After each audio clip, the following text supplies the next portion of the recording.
The Legend of Zelda Tears of the Kingdom reviews are absolutely stunning at this point, seemingly looking like this year's Elden Ring. This will be a spoiler-free rundown going through the reviews that I think pointed out all things that you're going to want to know. And if you are a part of this discussion, it is obviously heating up on Twitter and other places. Is this game deserving of Game of the Year? What about 60 FPS? Some people forgetting just how old and how weak the Nintendo Switch is. And I am going to enjoy another great installment in one of the first video games I remember playing, even getting to play this one with my dad on the original Nintendo. So I want to comb through these reviews with you. I am going to be jumping in and playing as well, so if you're watching this later, that will be available for some gameplay if you'd like to see it. I try to put all the good info right here at the beginning of the video so you don't have to go looking for it, because it is a live stream. I do end up, after the opening monologue, sitting down and talking with the audience and seeing what they think, and I'd love to hear from you. So make sure you smash like and hit subscribe so you don't miss out on the content. The Legend of Zelda Tears of the Kingdom is taking the review world by storm, and this will be a spoiler-free rundown of reviews and feedback from those who have played the game at length. With virtually no scores below an 8 or a 9, and many even landing at a 10 out of 10, it's being both celebrated and attacked for different reasons. Some say that no games deserve a score that high, especially one that is launching at 30 FPS.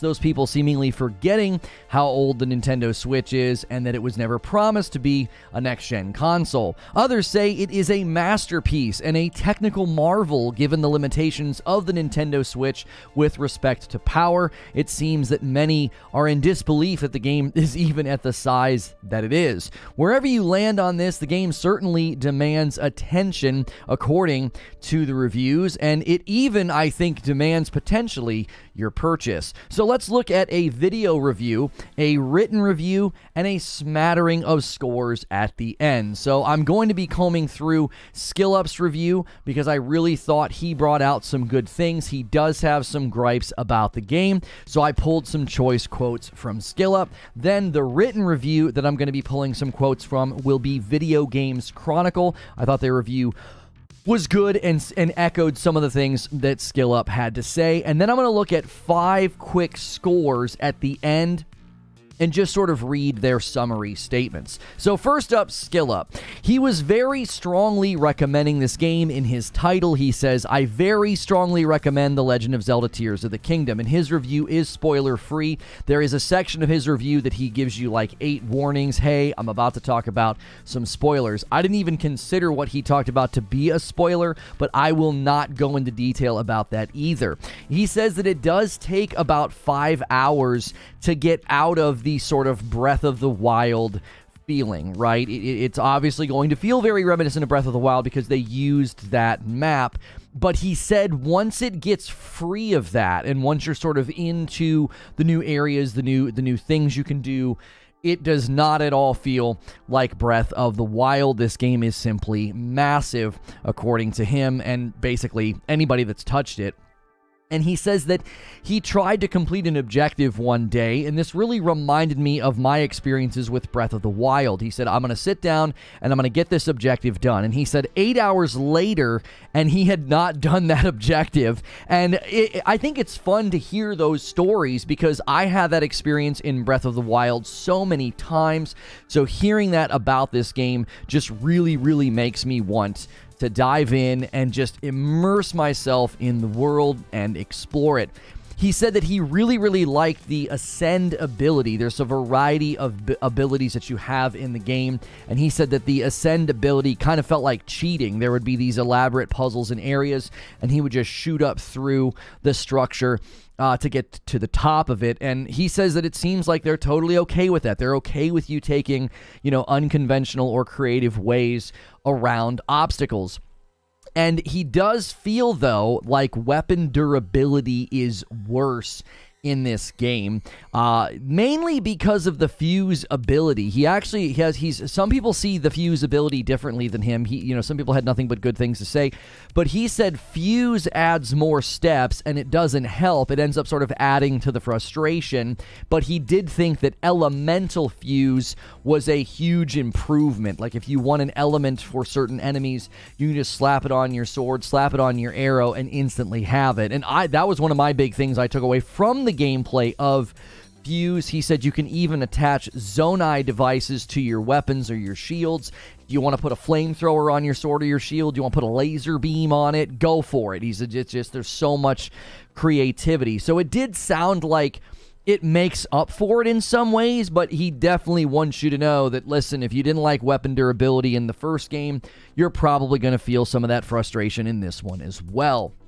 Now, he went on to say that Ultrahand is total madness, and he says it really is the main course of abilities, and he's not the only one to think this. Exploration, he says, happens literally however you want.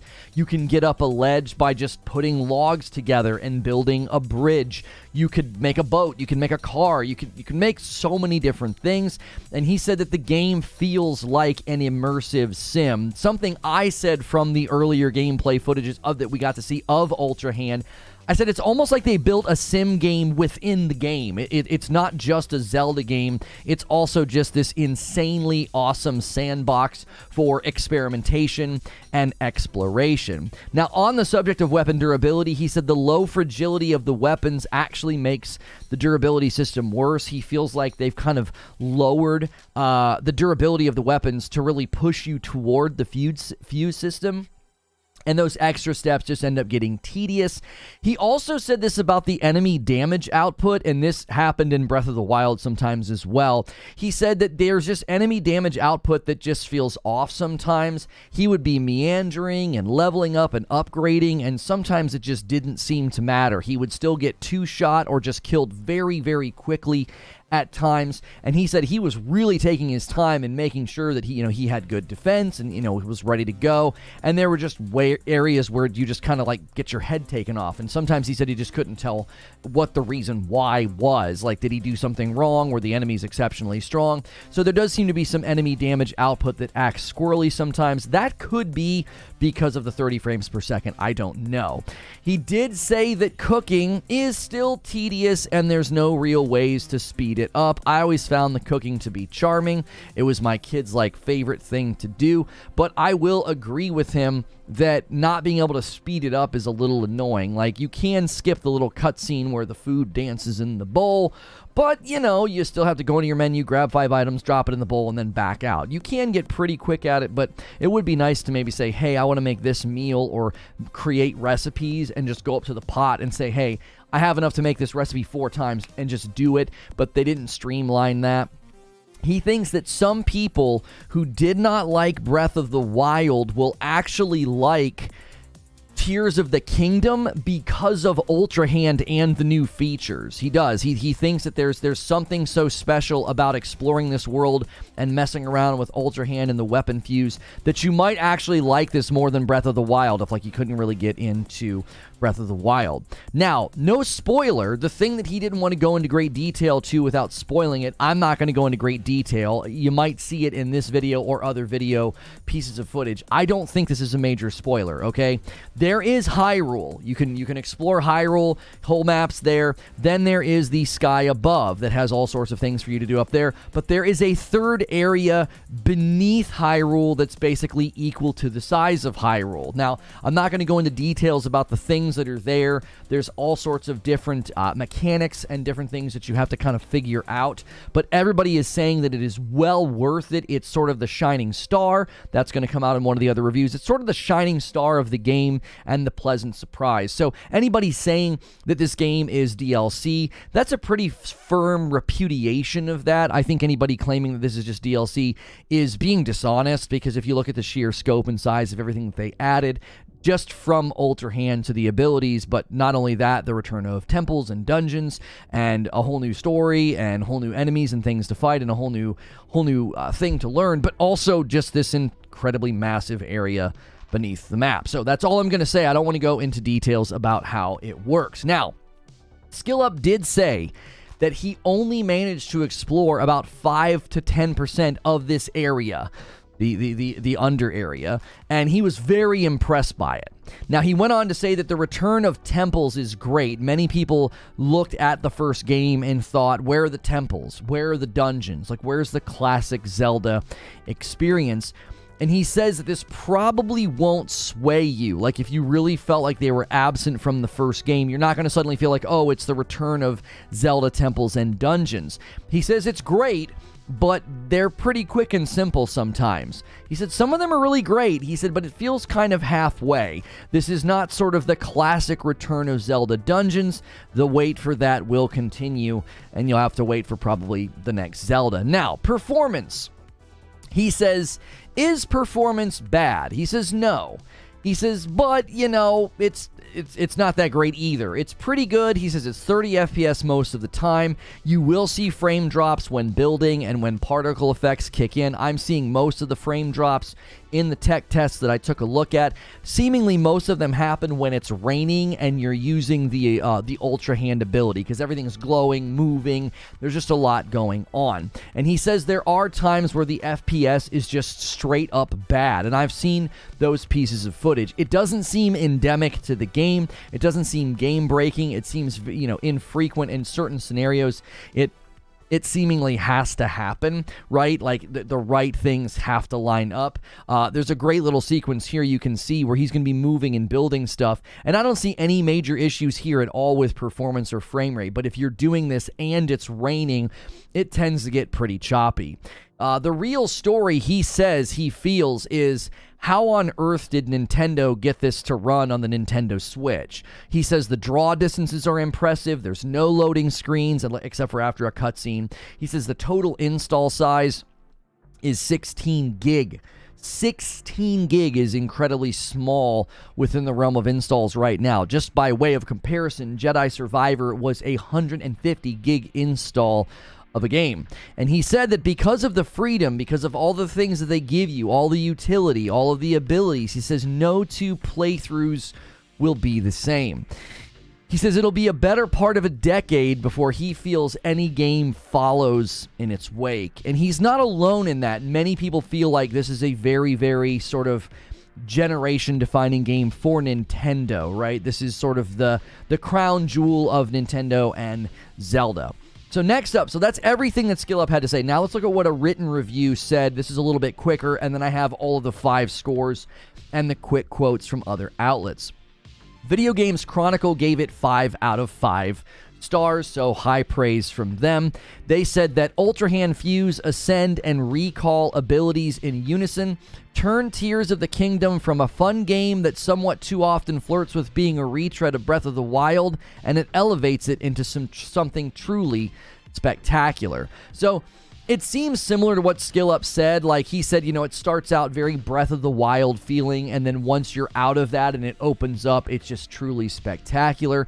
Similar to many reviews that I've read, they also think that Ultrahand is sort of the real hinge for the game. They said, quote, Ultrahand is the bread and butter of Tears of the Kingdom. They also think that abilities, creativity, and chaos is what makes this game so fun, but also sort of unique in its genre. They said once you approach every task with this level of chaotic energy, it elevates the whole experience to levels of fun and hilarity that are rarely seen in games of this scale. And I can see why people might think that. The size and scope of this game, combined with the freedom that they give you, is really pretty impressive.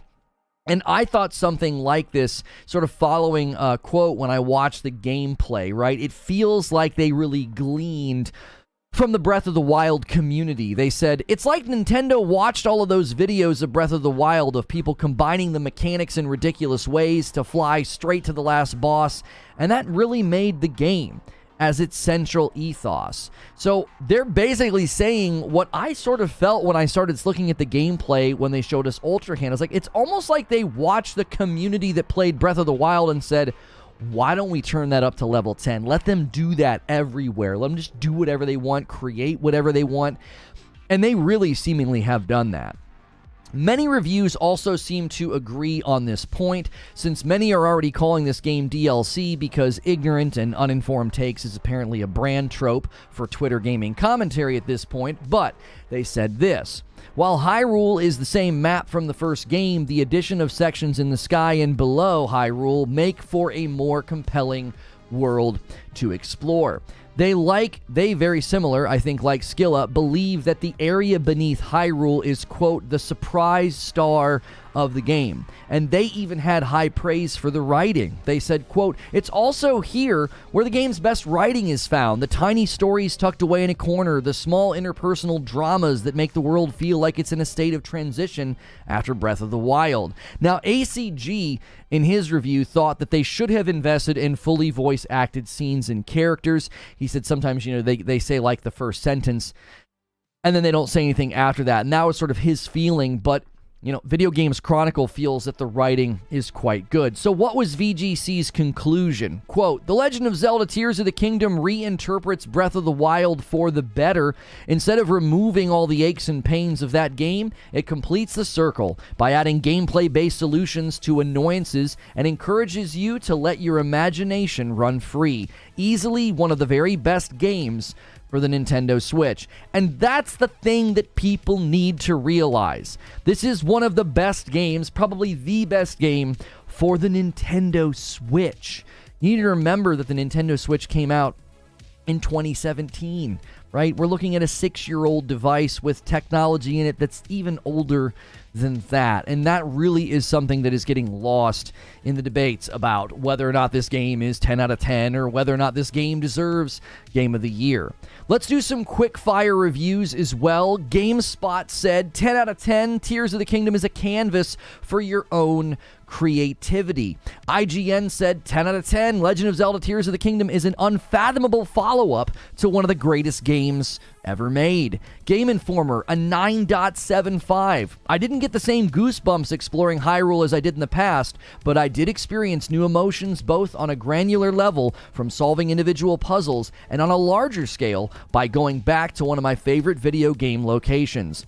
Games Radar gave it a 4.5 out of 5. Tears of the Kingdom builds on what Breath of the Wild did previously, and with a platform like that to work on, the result can't help but be fantastic. And lastly, Eurogamer gave it a 4 out of 5 and said, Tears of the Kingdom is an astonishing, quite literally top-to-bottom sequel, adding complexity and splendor to the Breath of the Wild formula without sacrificing its enchantment.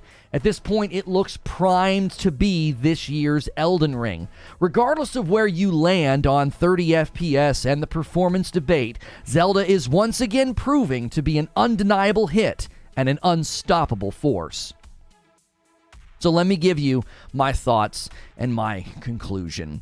Zelda will always be a title that pulls more than double its weight. Like an ancient insect that refuses to evolve on our terms, it seemingly can carry boulders on its back.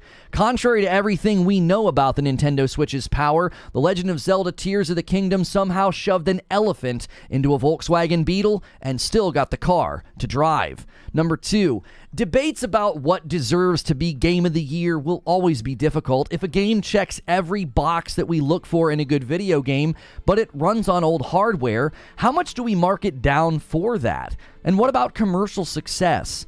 I think ultimately a game worthy of Game of the Year has to check more boxes than the other games that it's going against. And that leads to my conclusion. From where I sit, Tears of the Kingdom doesn't just check more boxes than other games, it creates entirely new boxes to check. Nintendo continues to prove that they can get seemingly endless capital out of their franchises. Their ingenuity, their creativity, their vision for games like this always impress me. Much like last time with Breath of the Wild, I sense we are being delivered a masterpiece that will have a crowd that simply sets itself against it as a crowd of critics. And I think that that's fine. While I do hope to one day experience both of these Zelda games on a stronger Nintendo, mainly for the 60 frames per second, for now, I'll make an exception. Because what this game lacks in frames per second, it seemingly makes up for in the endless value per square inch. And that's the show open. This game, I can't wait to dive in. Guys, I hope you're having a great day. Make sure you hit the like button. We have a turnout today that I think people might be worried about spoilers. Obviously, when we jump into gameplay, you risk seeing spoilers. I literally put no spoilers on the thumbnail, hoping that would keep people from feeling dissuaded from, tuning in. You don't have to worry about me seeing or showing or saying anything in this stream. So make sure you're smashing the like button. Let's get our first batch of coffee orders or first batch of members in. Thank you guys so much for being here. I think this one is going to turn into a really, really big debate about Game of the Year. That seems to be where the central focus is. I think when Breath of the Wild won last time, I think the 30 frames per second debate back then just wasn't nearly as substantive. I don't think we were at that point yet. It was an older time. Right, we've come a very far way. So it is interesting that that's where people are focusing their attention. It's brilliant. It can't be stated enough. It's certain magic that only Nintendo can deliver. Mario is just second place now. Definitely nominated for Game of the Year. I can see it. Tears of the Kingdom, masterpiece of design. Burning Shores, technical masterpiece. Then we have Redfall. IGN, you can't even roll without holding the target lock button. I'm not sure what you're trying to say. I don't care about Zelda spoilers. The story seems pretty generic so far, like all Zelda games. I was kind of surprised that SkillUp thought the underground area was a spoiler. Hey, Kat! Thank you so much, Kat, for buying all that nice stuff off the wish list. My wife and I played one of the board games last night. She sent us some very nice things off the Amazon wish list. I put some 2-player games on there for us to play, and she also got us some Uno cards we'll be taking to the beach this year when we do our beach trip. By the way, if you dig this Zelda shirt, I almost never wear this one. This does come from 80s Tees, the Zelda collection. So if you are watching the past broadcast, you can use code Lono at 80stees.com. Let's get our members going. Let's get our coffee orders going. Guys, it is Friday. That means that you get a members-only stream tonight. That means that you also get a VIP unfiltered stream today after the gameplay, so make sure that you are here for that. I don't know. YouTube might be messing up. My email, I didn't get an email. I usually get an email about going live, so we might have a lighter turnout because YouTube could be goofing around. That shirt's fire. Thank you. I saw a cloud section of the map was light, so hearing Underworld may have me buy. I'm not going to go into detail about the Underworld, but there are mechanics down there, so you've got to figure things out. And according to Dreamcast Guy, that's where the best loot is. So, do they have the design of nightgown? No. I'm gonna yell at Creature in VIP today. Just FYI, he mocked my consumption. No worries. Dylan with 15 months of membership, and it's a VIP. Let's get the train rolling. Guys, Dylan says, let's get the train rolling. People are piling in. Welcome on in. A no-spoiler review roundup. Zelda Tears of the Kingdom, seemingly a tour de force. I didn't go live on Kick today. It's too much trouble to set that up when I have this much going on. Fridays, it's really hard to go live on Kick. Redfall gets attacked for 30 FPS because it's a first-party game for next gen on the world's most powerful console. Right. I can't fathom... it's so hard for me to fathom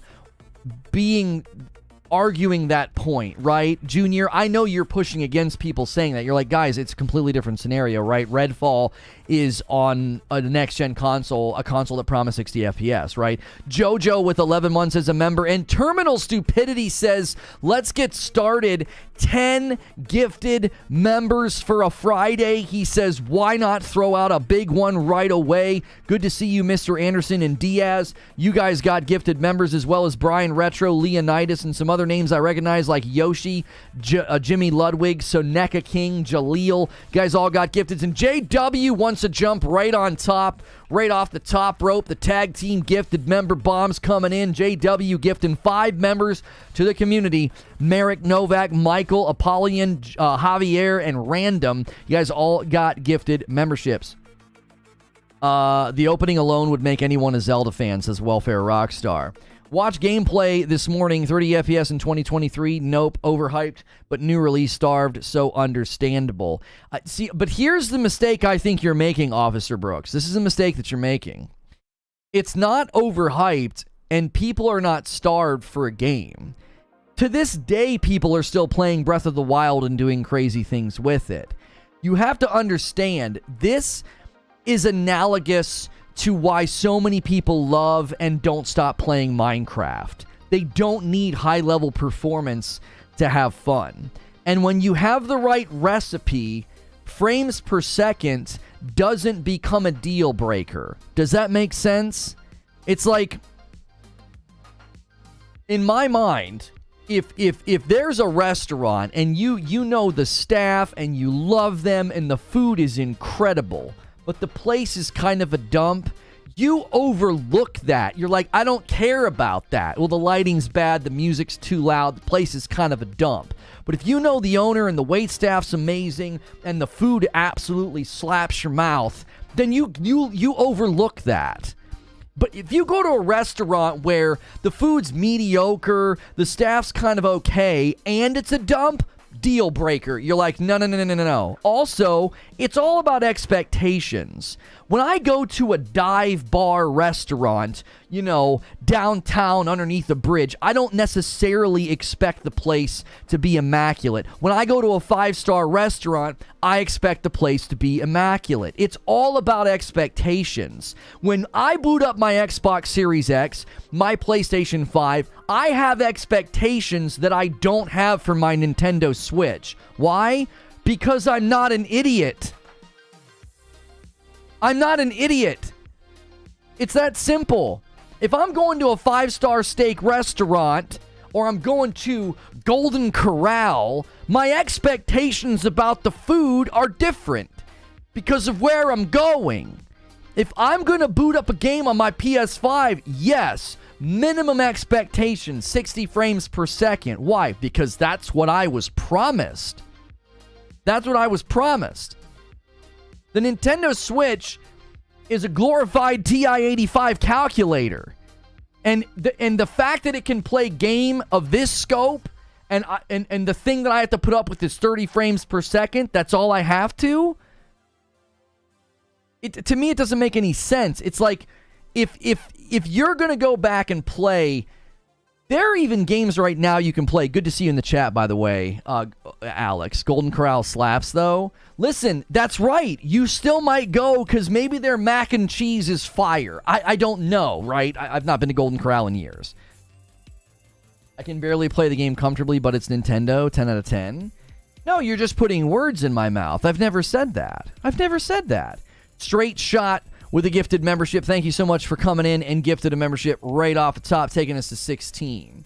If you have to argue by putting words in people's mouths, you're just admitting that you don't have an argument. That's just concession of weakness. Like, I never said that I can't play comfortably. Now, I will admit, okay, when I played God of War 2018 on my PlayStation 4 Pro, and I played Spider-Man on my PlayStation 4 Pro, I got headaches because I was used to 60 frames and 120 frames on a monitor. When I sit in front of a monitor, it's way more noticeable. I even said this in my Redfall coverage. I am consistent. I said, on the couch last night playing Redfall on my TV, I said it wasn't that noticeable. It was way more noticeable when I looked at my wife playing Hogwarts Legacy on the TV right next to it at 60 frames per second. Then I was like, oh my gosh, it was jarring. It was way more noticeable when I played Redfall the next day on a monitor sitting here with you. Why? I'm closer to the monitor. That has an effect. So if I play Zelda on my couch, back away from the television, I might be able to get over it a little bit. It'll probably still give me a headache. I don't have any control over that. When I played Redfall, it gave me a headache. I have no control over that. That's not an indictment of the game's quality. That's a technical reality of the Nintendo Switch. If you can't differentiate between those two things, then you don't have any business talking about video games. You don't. You might as well go do a lecture on quantum mechanics. You probably know about as much about that as you do this. A $5 tip from Zippy Norwal. We paid for 60 FPS on next-gen consoles. We paid for Nintendo bangers on Switch. That's what we're getting. Digital Foundry said the game runs amazingly. Yeah, and all these people classifying it as performance problems. It's not performance problems. It's not. Coyote with a 25-month and a VIP gold. I spent my first 3 hours in Tears of the Kingdom creating the longest log bridge I could from all of the trees. I made zero progress story-wise. As I said from the very beginning, I would love to play this game at 60. I know Alex is in chat and he's like, you can, my guy. I know. I don't do that. Bully to you that do. I don't do that. So I can't play this game at 60 FPS. I would have loved if this could have landed in conjunction with the new Nintendo Switch. I would have. But I don't take that subjective experience, that thing that I like, and say, well, that's an indictment of the game's quality. Why? Because the Nintendo Switch never promised that. They never set that expectation. Do you understand what I'm saying to you? If you go back and you play a game, let's just really break this down all the way down to its parts. God of War 2018 and Spider-Man launched on a console that could not exceed the 30 FPS. Was that an indictment of those games' quality? Do we go back in time and do we play those games on the PlayStation 4? Do we go back in time on the PlayStation 4 and say, those games suck? No, we don't. Why? Because those consoles were running at their intended peak. They were running at their intended performance. Can't believe Lono got me that quick. That was stream delay. I just knew you were going to say that. That was stream delay. I knew you were going to say it. Maybe because we're secretly in love, but also maybe because I watch your videos. I've watched every single one of your videos lately. As soon as it hits my feed, I watch, I hit like. I increase the speed because I try to watch everybody's videos. I try to make sure I watch every one of your videos and Doc Dark, and I always try and watch it and hit like because I know that kind of, gives you the little punch up on as soon as the video hits, right? It's always good to get that first hour bump. Anyways, if we go back in time and we play games on the PlayStation 4, even though now my expectation, my brain, my eyeball says, oh gosh, 30 FPS, that's going to give me a headache. It literally gave me a headache when I played those games because at the time I had been playing Destiny 2 and Fortnite at 120. I got so used to 120 FPS, right? As soon as I went back to those games, it was like, these games are beautiful, these games are amazing, but they're giving me a headache, okay? Those are PlayStation games, by the way. Are you Sony pony? This guy this morning was like, oh, so only Xbox games give you a headache at 30 FPS? No, actually, every time I tell the story about getting headaches from games, it's two of my favorite games of all time on the PlayStation 4 because it's a physical reality. It does something to your brain. It does something to your eyes. Your eyes feel like they're straining. 2 bags of light roast to kale. Taking advantage of the discount on the light roast. Those coffee orders in. We got our new dark roast bags. Look how fancy these bags are. You got all the nice info on the back. Look at that. Come on now. You've never tried coffee with balanced acidity. Try a bag. Come on. Just once. It'll convince you that it's worth it. So the reason that I'm saying this is that if you're going to judge a game by one stat, then you're misunderstanding why people were so upset at Redfall. You're just misunderstanding it. 0 voice acting, broken archaic controls, same visuals mid-story, 30 FPS, 10 out of 10. See, all you're doing with your false summaries and platitudes, you're just showing that you just don't know what you're talking about. You don't. Like, your name should not be Boycott Activision. Your name should be Boycott Intellect. Like, just boycott thought. That even rhymes. Make a channel called that. There you go. Free branding and everything. Boycott Thought. Welcome back to Boycott Thought, where we have no interest in thinking. We just say stupid stuff. Today, we're going to be judging one of the most generationally defining games based off of one thing. Like, if you try to check the boxes that Tears of the Kingdom check, like, go to other games and try to check the boxes. What's innovative about Tears of the Kingdom? An entire simulated environment with, what's it called? Ultrahand. I always want to say Ultimate Hand. With Ultrahand that allows you to literally create vehicles from parts. You can create ladders. You can create literally anything. They have created a sim game within an open world exploration survival RPG. This game grabs more... Oh, I wanted to say it. I can't say it. I'm not Alex. It grabs more booty than anything, right? Think about what this game grabs. It's grabbing every single aspect of really, really good games and just being like, yeah, we'll do that. Oh, what's that? Open world exploration? Sure. You know, yeah. Scope and size of an area? Yeah. Innovative design, dynamic emergent gameplay, so no two gameplays are the same? Yeah. We'll do that. Oh, wait. Expansive map? Yeah, let's actually double the size of the map. No, actually, let's triple the size of the map. We got the Hyrule map, we got the map up above, and then we got the map down below. Generational is a reach? Come on. What do you mean generational is a reach? Even if you don't agree that it's generational,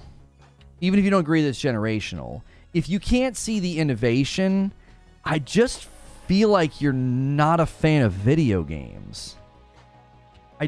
You know what I'm saying?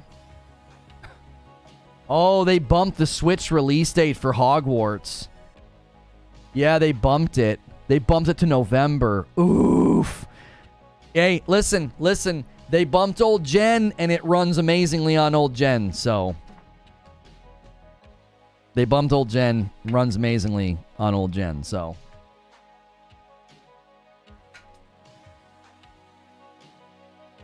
FPS is the amount of frames delivered, which has a time between frames. That's just the mechanics. The issue of 30 FPS is the input lag.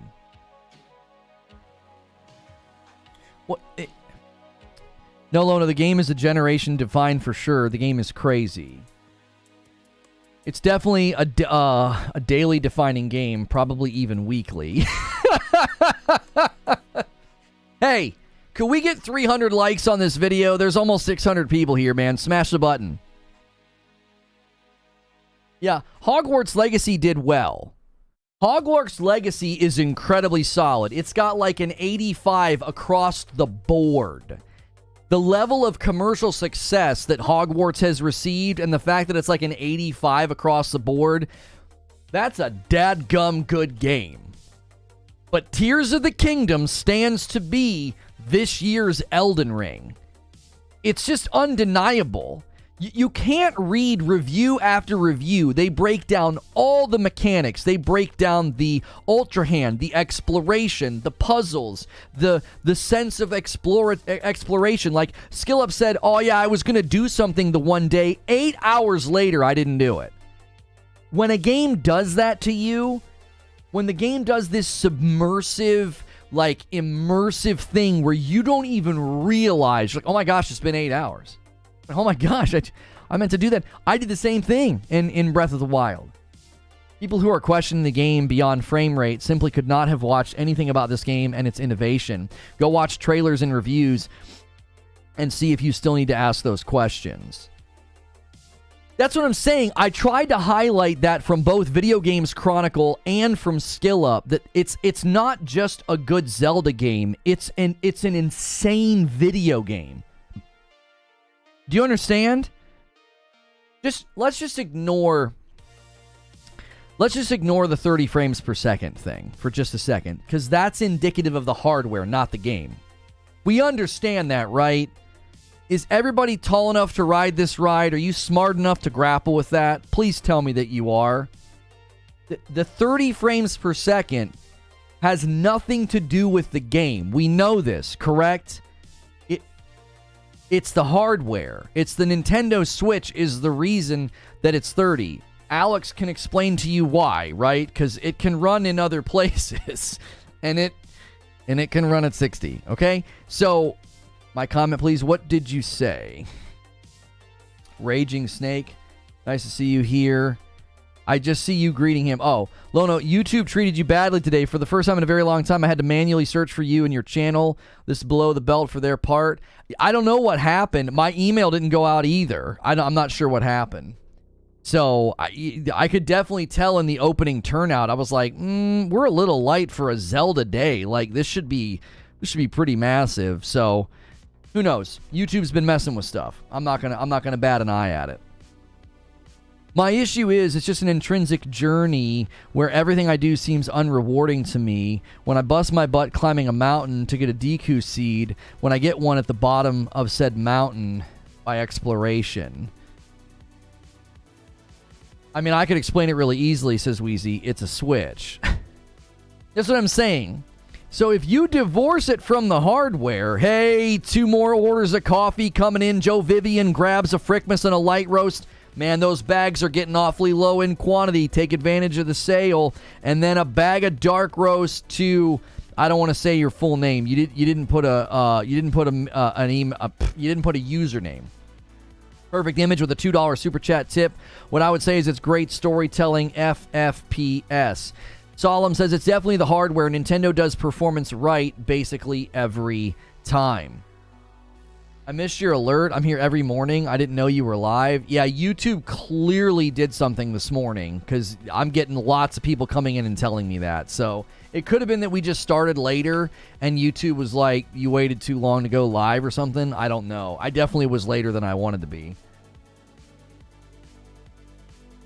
It's Nintendo, bad search criteria because they DMCA everything. Yeah, it's possible that Zelda as a topic is just on high alert because they were smacking videos down, and that might cause a disruption in the force. Like YouTube's like, hey, yo, woo, you know, I don't know. The game is terrific, but did Nintendo do it a disservice by not having a new console out by now? I'm back. Couldn't do a membership milestone. Welcome back in. Thanks for renewing your membership, Christopher Wright. People complaining about the $70 game that gives hundreds of hours of playability. Here's the thing about that. Yeah, let's address that one too, because I got that one on Twitter a bunch. It's a $70 game. Oh, okay. And? Is that all you have to say? DK Bager with the brand new membership. Brand new membership, man. Thank you so much for gifting that membership to somebody in the chat. That takes us to 17, and your membership goes to R. Drymeyer. And a $2 tip from Perfect Image. Redfall didn't give a story and it was buggy. Redfall is a cobbled together technical test. All the Xbox fan Twitter accounts that are out here saying, oh, now 30 FPS is okay. Why don't you literally join a soccer league and just kick the ball in your own net every game? Just keep kicking the ball in your own net. Just keep doing it. You have no idea the indictment of Xbox when you make that comparison.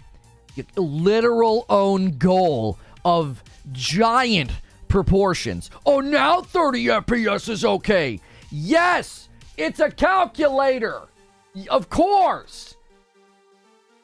It's not the world's most powerful console. In quotations. Creature with 25 months and a member plus. I think it's just all the children that can't spell Nintendo. Ulatek with 3 months says, hey, Lono, love the show. Have to Spotify when no YouTube at work. Any thoughts on more regular Spotify posts? It should hit every day. Can only do live stuff on Friday. You should be getting the day after I do an episode every day. I only got the notification for the upcoming video, not the start. I did go to the bathroom. Yeah, I think that people did get the noti for it for the when I scheduled it, Boycott, but I don't necessarily know if people got the go live noti. I didn't get the email. I always get an email when I go live. What did Eugene say? 30 FPS was the concern for a week. 30 FPS is the least of that game's worries. Yeah, it was way worse. Way worse. Tears of the Kingdom is worth $70 easily with all the content and innovative mechanics you get. Redfall's a bland, soulless game with nothing innovative or things done well. Not worth $70, right? It's I can't come up with a good analogy. I can't. But I'm going to try. This is what it feels like to me. Imagine that you're on a baseball team. And your baseball team has a losing streak like never before seen. Just an insane losing streak. And some other smaller, less experienced team comes out and they start hitting home runs and they start doing really, really well. And you throw confetti in the air and you say, see, they had an inning where they didn't score any runs just like us. No, you see, the difference between that team and your team is they had an inning where they didn't get any points on the board. Tears of the Kingdom has one stat about it that you could say is disappointing, but that's, again, disregarding the hardware that it's running on. You got inning after inning, game after game of loss, and you want to act like this is a cause for celebration? Look at all these hypocrites praising Breath of the Wild sequel, Tears of the Kingdom, and it runs at 30 FPS. Look, if that's how you comfort yourself for just how bad Redfall was, man, I can't help you. That's a delusional state of existence that can't be reasoned with. A $5 gifted from Kazumika Dansu. I don't think I got that right. Taking us to 22 members on the day. This would be like looking at a little indie game that some company built for the PlayStation 4 and being like, yeah, you see, here's a game coming. Here's a game coming without any great stats. And it's like, what are you even talking about? It's not a comparison. It's also a fundamental misunderstanding. It's a fundamental misunderstanding of what the actual issue is surrounding 30 FPS. Do you understand? It's like the adults are talking and somebody walks, like a kid walks in the room and tries to join the conversation. That's what it feels like. Sam Kaito gifted a membership and it went to Addicted to Loot.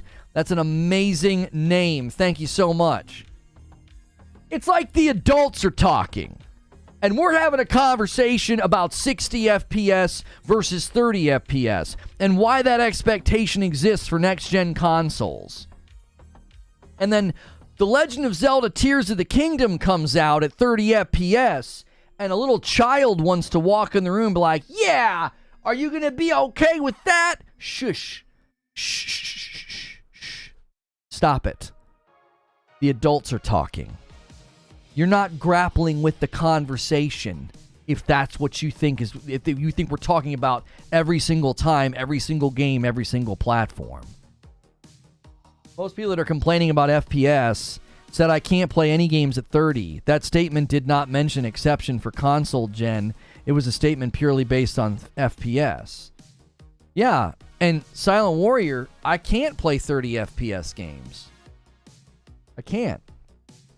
Tears of the Kingdom will likely give me headaches. It will. I honestly don't know if I'll be able to play it to completion. These guys are talking about playing the game for over 50 hours and not being close to being done. I don't know if I can do that. Now, my TV might gloss over it a little bit, but I don't know, homie. I'm being real.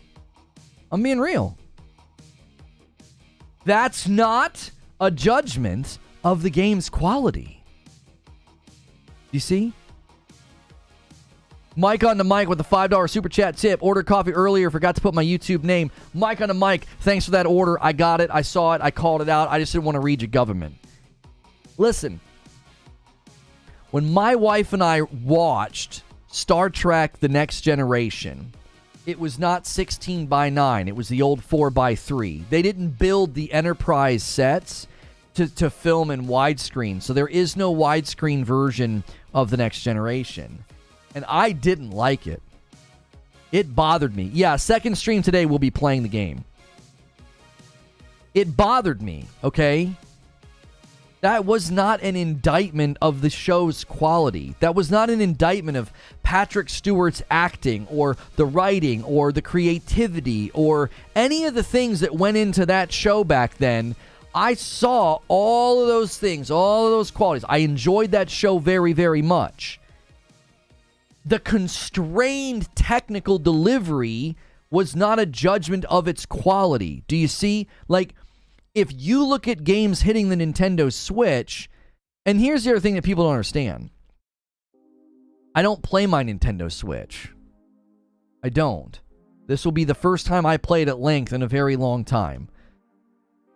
The last time I played it at length was either Mario Party with my kiddos or the Just Dance stream, which is tonight, by the way. Make sure your membership's active. The outfit's unbelievable. Short shorts, thighs out, just, you know what I'm saying? It's unbelievable. Good morning, everyone. Hope you have a blessed day. Thanks, True King. A $5 tip from AOZ. Do these people talk down on board and card games because they're technologically primitive? Games should be judged by what they bring to the table. Thank you, AOZ. Dr. Pimp with the $2 tip. I didn't know certain FPS could cause headaches. Well, here's the thing about that, right? It's subjective. If you have been playing 30 FPS games your entire life, you won't notice it. You'll think it's totally fine. There are people to this day that are like, I don't get what the big deal is, right? They possibly are playing on an old TV or they've never been able to upgrade their console. God love them. They're stuck in the last gen. And they don't get why everybody gets all hung up on 30 FPS. You give that person a PlayStation 5 and you let them play 60 FPS games for a month. And then you make them play a 30 FPS game and they're going to say, bro, I can't do it. It hurts. If you get headaches playing 30 FPS, I guess your whole life you had headaches. Stop with the foolery. It's not foolery. It's a reality. You're just, again, no disrespect, you're ignorant. You don't really deserve respect because you're being a douche, but you're ignorant. You don't understand the reality of why somebody would feel like their eyes are straining and get a headache from 30 FPS games. I didn't even know why it was happening when I was playing God of War 2018 and Spider-Man. I wasn't some snob back then. I was like, these games are awesome. And I would end every stream and be like, oh man, I was like, my head hurts and my eyes I had like an eye headache. It was awful. Yo, Skatinator with 5 gifted members. He's going to push us above the goal. That's 28 on the day. That means we roll over to the next one. Every 25 members, and I give 5 back as a thank you. Very, very kind, Skatinator.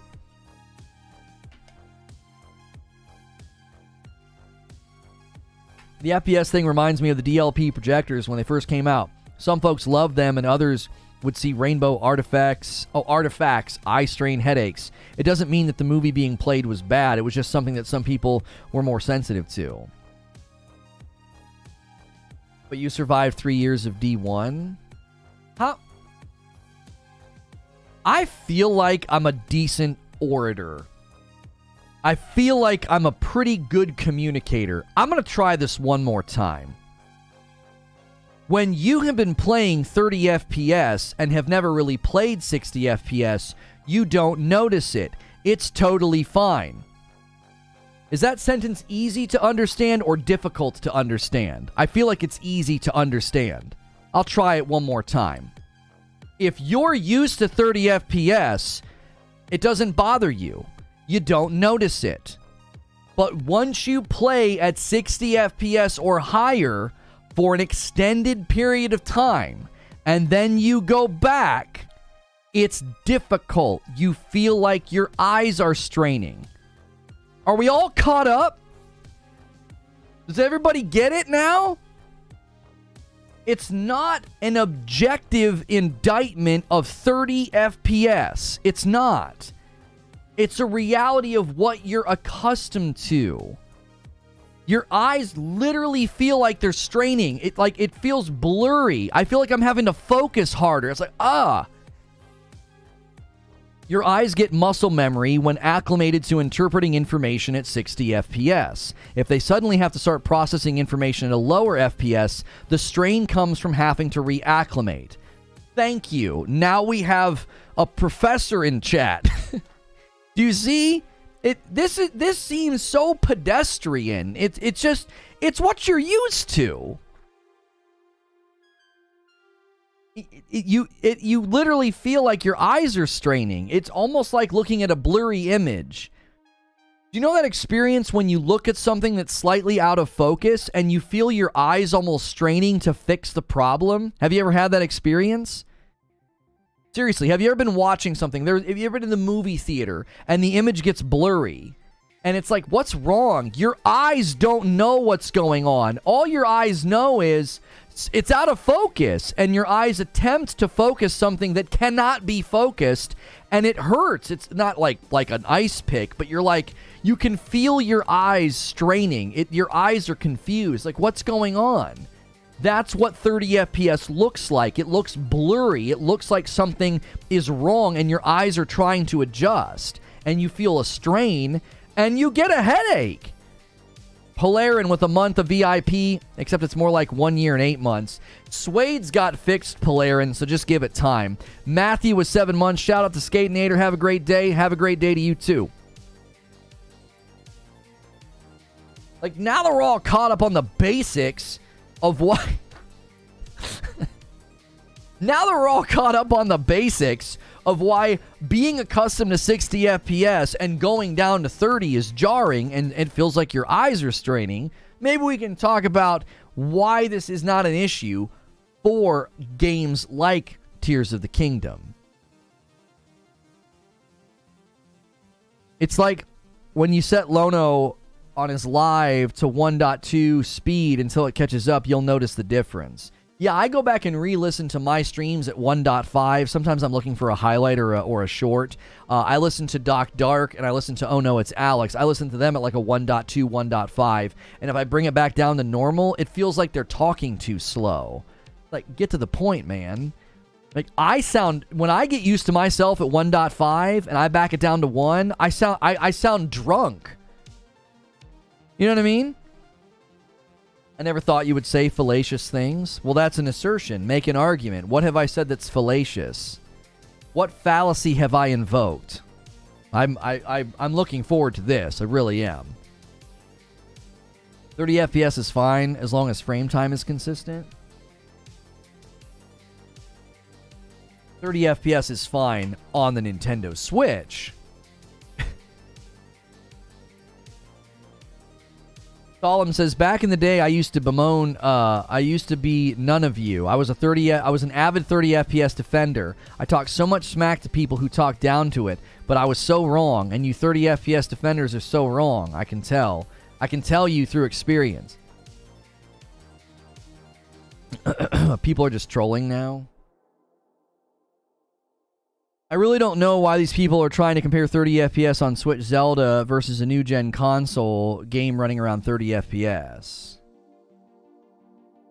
Lono confirmed to have whiskey in that flask instead of coffee. There is no whiskey in there. That is not true. I'm in the minority, but while I prefer 60, I don't mind playing certain games at 30. I'm to the point where I can't even play like a side-scroller, like a platformer at 30. It just looks like a slideshow to me. I just can't do it. Switch in the Stream Deck, 30 FPS is fine. Bigger screens is rough. Yeah, where's all the outcry about the Steam Deck running most games at 30 FPS? Where's it? I'm trying to hear. Does anybody care about that? Hang on, I can't. Wait, no. Nobody cares. It only matters when you're trying to justify mediocrity. It only matters when you're trying to justify a bad game like Redfall. Because 30 FPS is a strain on your eyes. That's a strain on your eyes after playing it in 60. That is an assertion. No, it's not an assertion. You need to go look what an assertion is. You also need to look up what fallacious means. You're talking nonsense, okay? I have already owned multiple times this morning that my experience of eye strain is subjective. That's a new word for you to parrot, since you're parroting words I use and you're using them incorrectly. Try that one out. That's the right one to use. Subjective. My gosh. It's not an objective reality. Now, it's an objective reality that I'm experiencing it. I feel the eye strain. I feel the headache. I do. That's objectively true, but it's subjective to me. That's not an indictment of the game's quality. I'll give you a better example. So when I bought a second television for my wife to play Returnal with me. We got it from Costco. It was a Hisense television, okay? It came with a very, very bad HDMI cable, and I hooked up my PlayStation 5 to it, and Returnal just didn't look right. I'm like, what the frick? I was like, this looks like garbage. I was like, something's wrong. So I said something to the guys in the Discord about it, and they're like, try a different HDMI cable. If you're using the one that it came with, sometimes they're not the right kind of cable. I switched out the cable. It looked like a different video game. Okay? Here's the point that I'm making. My subjective experience of eye strain is not an indictment of Tears of the Kingdom's quality, because it's subjective to me. If you own a busted television, maybe you bought it from your buddy and he's like, yeah, this is the real deal. It's a Samsung. And you open it and Samsung is spelled with a Z. And you're like, what the frick is this? And it's a crappy television and it doesn't work quite right. And you hook up your PlayStation 5 to it and games look bad. Your subjective hardware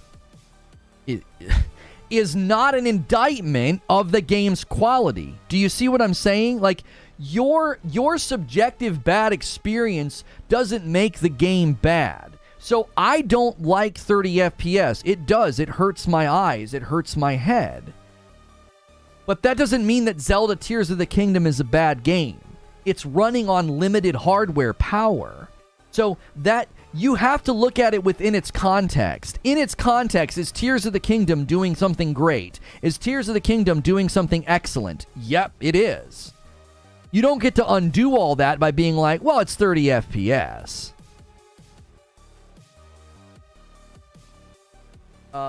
What is this?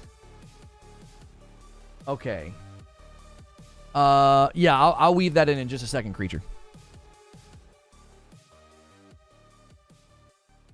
So you can't use subjective, you can't use like subjective things to indict a game. You all, oh, I get eye strain. It's then therefore bad. Now, if someone says, hey, well then why does that make it such a problem for Redfall to be at 30? Why was everybody concerned about Starfield being at 30? Okay. Hold on to your hats. Different expectations, different contexts. You can't sell a piece of hardware on world's most powerful console, 60 FPS standard, and then give us below that. Does that make sense? Why does Zelda get a pass? I just explained it. This is so pedestrian. I don't get what's so hard about this. It gets a pass because it's not the game. It's the hardware. It's last gen. Arthur, what would you say to somebody if they put out a review of Horizon Forbidden West and they said, you know, I just can't give it a very good score because it runs at 30 FPS, and you find out that they're reviewing Horizon Forbidden West on a PS4? What would you say to that person? What would you say? You would say, you're an idiot. You're an idiot. You reviewed Horizon Forbidden West, and you're saying that you can't give it a good score because it runs at 30 FPS, and you reviewed the PS4 version? You moron. But when we look at Zelda running on an old-gen system, we're creating this weird, I can't believe it's not 60. Huh? What? What are you talking about? That doesn't make any sense. That's delusional. Yo, another coffee order from Zinthos, and he gets one of every flavor. The Frickmas blend, the light, and the dark. You guys are clearing through that coffee. Isn't the Metroid Prime Remaster 60? Different games, homie. If you look at Tears of the Kingdom, if you look at Tears of the Kingdom, and then you look at the Metroid remake, come on. Look at how much is on the screen. Look at all they have to do. Come on, man. Come on.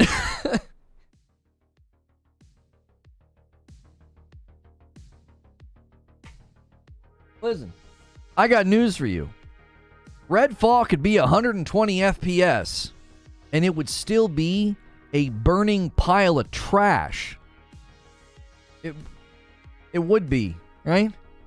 It wouldn't be worth somebody pouring urine on it to put the fire out. It's a piece of garbage. It could be 120 FPS. That wasn't the real indictment. The indictment of Redfall was certainly that 30 FPS is breaking expectation and trust. Your philosophy is off. This is not about philosophy. Philosophy is a view of the world as a fully functioning system of reality. That has nothing to do with me. Again, misusing words. It was an analogy. It's not a philosophy. Good golly. Are you a chat bot? Is ChatGPT trying to talk in my chat? There's a better version of Horizon Forbidden West that can be reviewed. There's only one version of Zelda.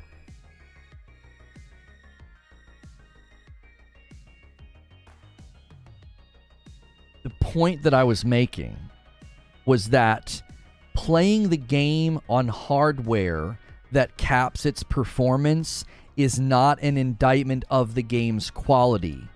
Horizon Forbidden West is not indicted when it's running on the PlayStation 4 because the hardware is capping its performance. The Nintendo Switch hardware is capping the performance of Tears of the Kingdom. Okay? That is not an indictment of the game's quality. I hear your arguments, but I doubt there's anything that'll make myself or most of us think that $70 price tag is okay.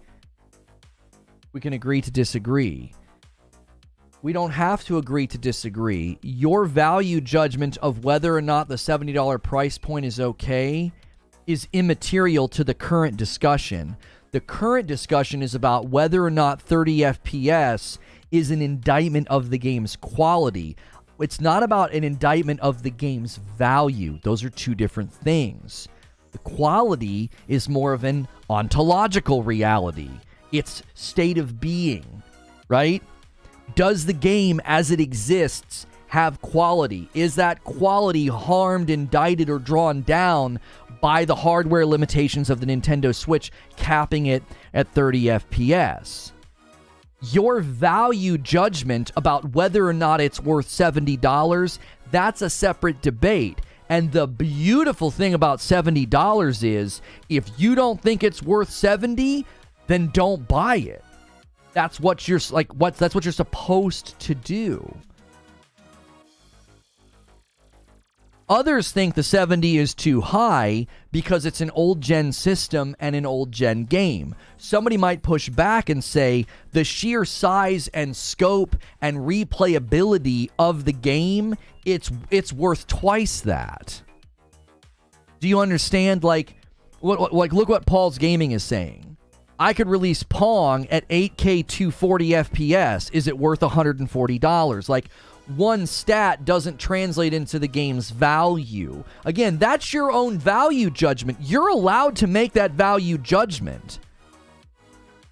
Do you understand? Kicking it with Timmy B, gifting 5 members of the community. Let's go, even on a spicy day like today. That doesn't stop the generosity from flowing. You'll want to be here as often as you can. You'll get one of those gifted members, and there is a Just Dance stream tonight. You guys hit an insane goal. Let me tell you something. You guys are awfully close to getting me to shave my beard.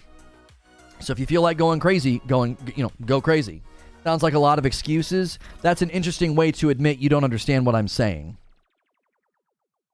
Everything you're saying to defend Zelda is why it should be scored on a... Okay.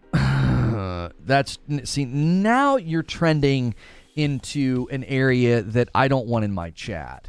So it's one thing to argue from bad faith and to have...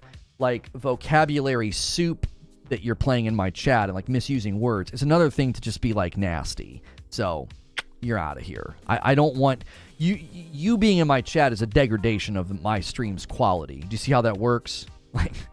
My stream's gonna get a lower score on the review scale if I let you stay here. You mean to pull up the old Toys R Us ads for the old games costing $70?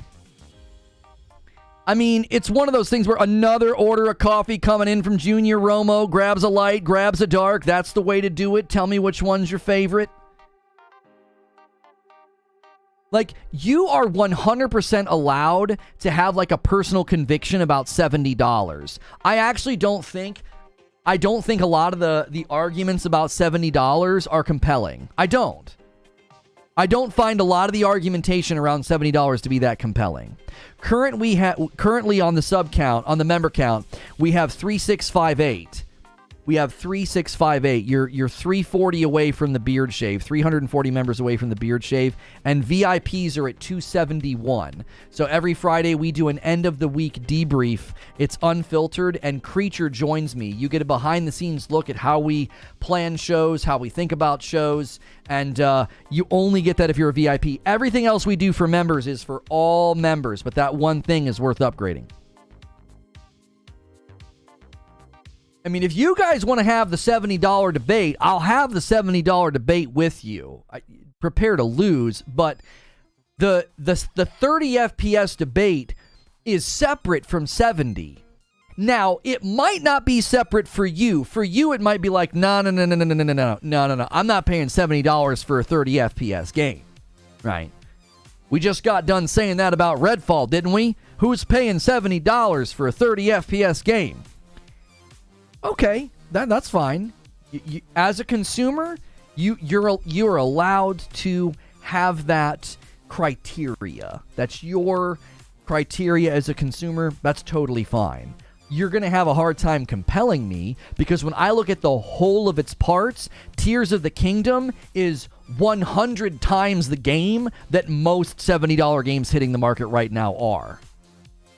It's 10 times the game. Just watch some of the reviews and listen to what they're saying.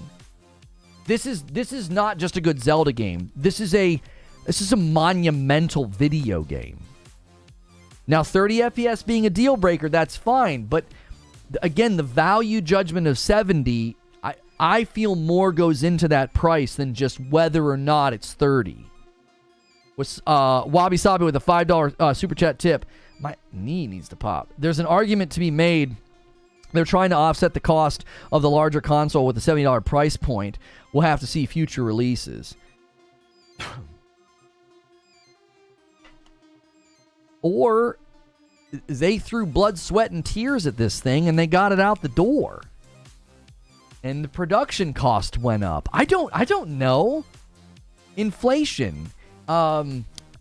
Yen. The value of the yen has gone down. There's so many things that could have gone into this. Listen, there were entire tech sectors that had to raise the price of their items in Japan because of the yen. So again, we don't know what realities led to the 70. We don't. Like, the price point of video games to this day. Listen, I'm going to be totally real with you. $60 for Breath of the Wild is highway robbery. Link to the Past was $60. And according to inflation, that's almost double the price of what Breath of the Wild was for like a fourth of the game. Link to the Past is like what, when we looked it up, what, like a 15-hour game at most? That's an amazing amount of game time for back then. But it's like a fourth of the game, maybe a tenth of the game that Breath of the Wild is. And it was more expensive, according to inflation. So, like, I'm never going to be compelled by the people who are like, just anti-$70. There's just more important things to be all bent about. That's just the market reality. It's just where we are. Zinthos with a $20 membership renewal, and it's a VIP going for the red badge. Excited to try the coffee. Thank you so much, Zinthos, for the support of the channel, for the support of the coffee. You the man.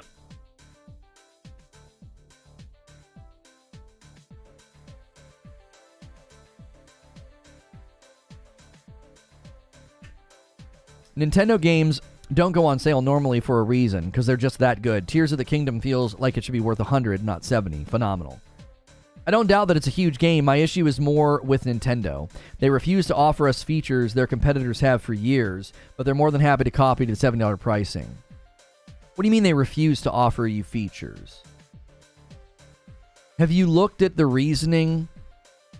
Maybe not reasoning. We have to extrapolate and infer this reasoning, but I think this is pretty reasonable. I think it's, what would be the phrase? It's demonstrably obvious. It's obvious why they didn't jump to a new gen. Have you seen the market saturation and the sales trajectories of the Switch? It's 6 years into its life cycle. I think it just experienced its first slowdown in the history of the console's existence. I think they just experienced their first slowdown. 6 years. 6 years into the life of the thing. Not like 2 or 3 years. Not 4. 6, bro. That's nuts. So, of course, they didn't try to give you what PlayStation and Xbox gave you. And let me tell you something. They don't have to. They got the stones. They got the boulders to walk out into the public and sell the Nintendo Switch in 2023 and be like, yeah, we feel like we got a couple more years left in this, says Doug Bowser. Oh, yeah, Legend of Zelda, Tears of the Kingdom. Yeah, it's a $70 game. Yeah. I mean, it's like telling Godzilla that you don't think he should have went down that neighborhood. It's like they're going to go wherever the frick they want. It's Nintendo. At some level, you got to respect it. Like, they don't care. They don't care about your Western price fixation about what's right and wrong with the price. They don't care about that. Don't be surprised if they have a hardware bump off of Tears of the Kingdom also. Right, exactly, Omar. It's like they're just starting to experience a slowdown. It'll probably bump again. This dude seems lonely. If you're talking about me, I'm not that lonely with about 600 people hanging out right now on a Friday afternoon. Well, it's Friday morning.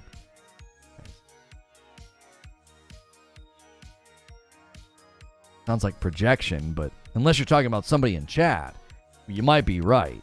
I don't know. I don't know how many body pillows they have.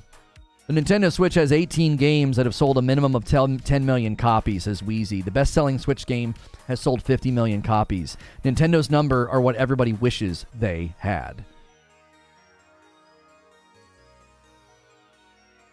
I get it. It sucks realizing a product isn't made for you and doesn't have to be made for you. That's the market. Expecting more or different in a case like this is entitlement.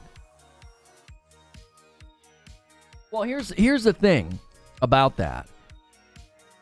Yo, another coffee order coming in from... you didn't put a username, so I don't want to say your name. I don't like doing that to people. If you just ordered some coffee, thank you so much for doing that. A bag of the dark roast. There are plenty of games that come out. I'll give you a great example in Hades.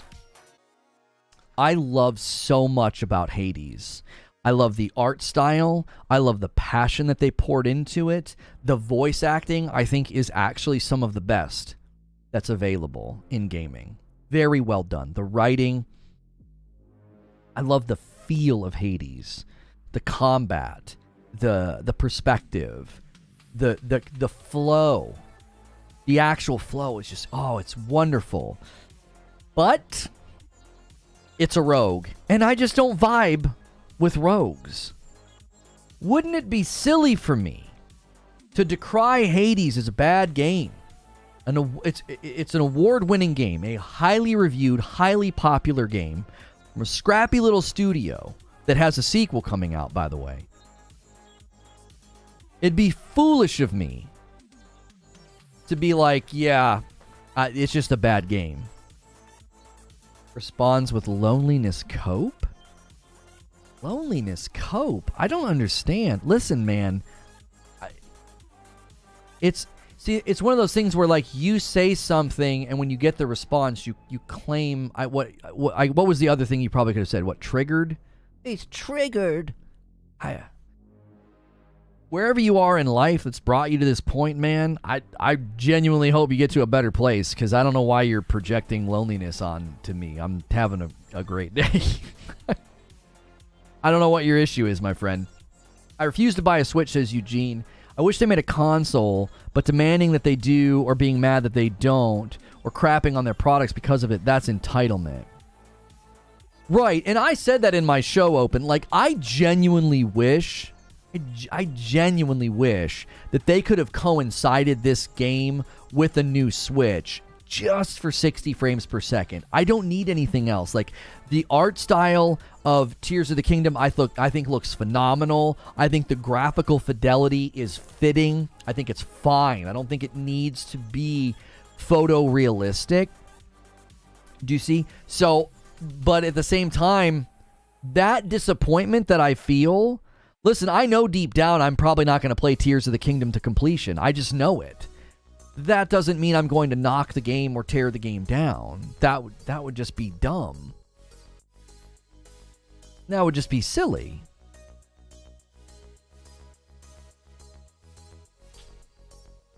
Does somebody need cuddles? I think he does. I don't know. Man's got a whole wife. I don't know. I'm married with 2 kids. I don't understand. We have an amazing community here. People are buying coffee and gifting orders faster than I can read it. It's okay, man. You'll be all right. Adults will buy for nostalgia. Kids don't care about the lower performance. I think that is reductionist. That's so sweeping, Russell. No one is buying this game for the nostalgia. The nostalgia is like an extra added ingredient. Like, obviously, look at my shirt. I remember playing this game with my dad. I remember helping my dad get into the seventh castle by blowing the flute at the lake. I'll never forget that. It was an amazing moment. My dad looked at me. He was like, "Oh, you were right." Right? That's an amazing moment. That is not why I'm buying Tears of the Kingdom. That's like an extra added flavor. You know, when the music plays, when I do something that's sort of reminiscent of classic Zelda, that's like a little sprinkled on flavor. The crux of Tears of the Kingdom is not nostalgia. It isn't. Like, look at the reviews. Look at the gameplay. It's not just a good Zelda game. It's a phenomenal video game. It's doing things that are remarkable. Ula Tech with a gifted member goes to Big T. Thank you so much, Ula Tech. Are you impressed that I remembered how to say your name? Reforge is not expecting a Switch game to be 60 FPS. Switch is not even a next-gen console, so comparing the two is idiotic. Homie, you're feeling my pain right now about this entire debate. Most of the people here are not having that debate. There was a handful. Lono referring to Madam as a whole wife because they are the same size. I was reading what someone said in chat, Abe. Negative 50 points from Gryffindor. You frick.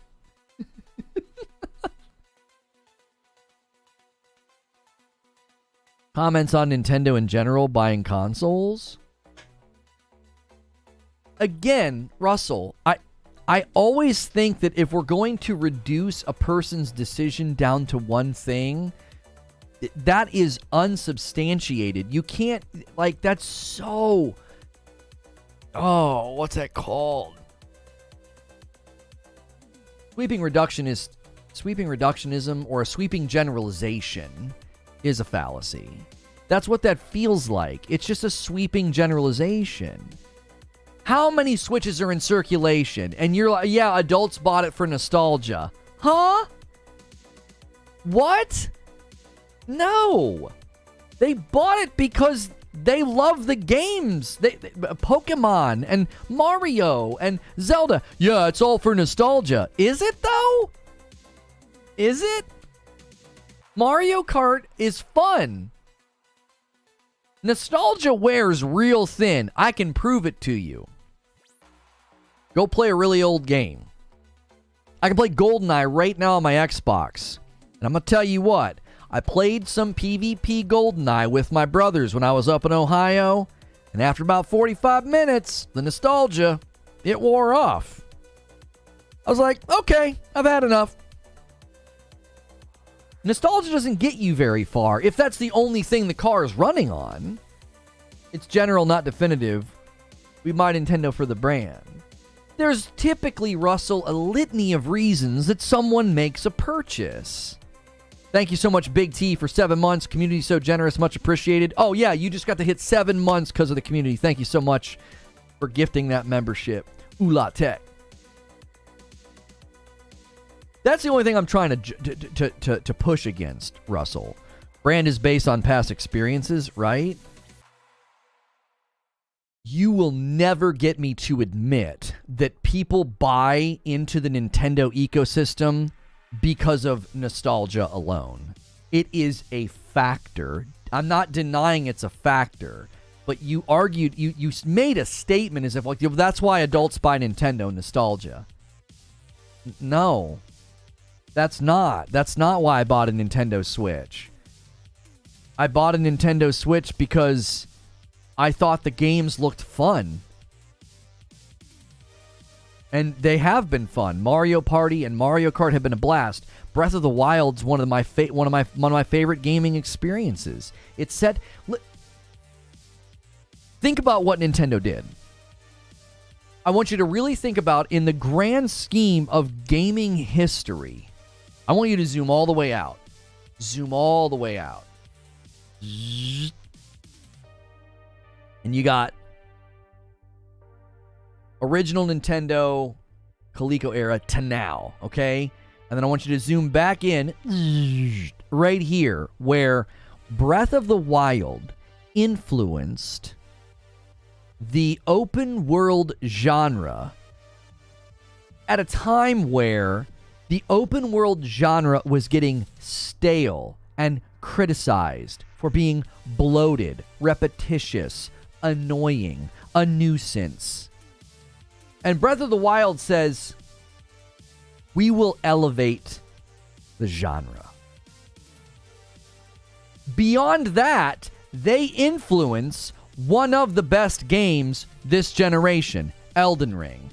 They literally influence the game of the year last year. So it's so difficult for me to be like, oh yeah, people buy Nintendo, people buy Zelda because of nostalgia. Huh? That's so simplistic. Really, guy, you bought a Nintendo because it looked fun? You are in no way on my gaming level. My knowledge would run circles around you. I mean, your sentence structure alone is already hard to keep up with. So, yeah, points to you, I guess. Yeah, this shirt is from the Zelda collection at 80s Tees. Be sure to use my code. That's not a clickable link. Hang on a minute. I need to fix that. That's not a clickable link. Hang on. I need to fix that. That's unfortunate, because we've had a lot of people asking for, there we go. The shirt command's been updated.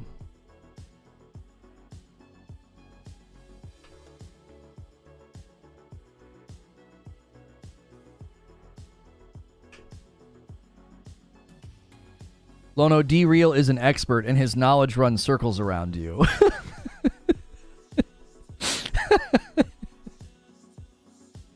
Yeah, I bet.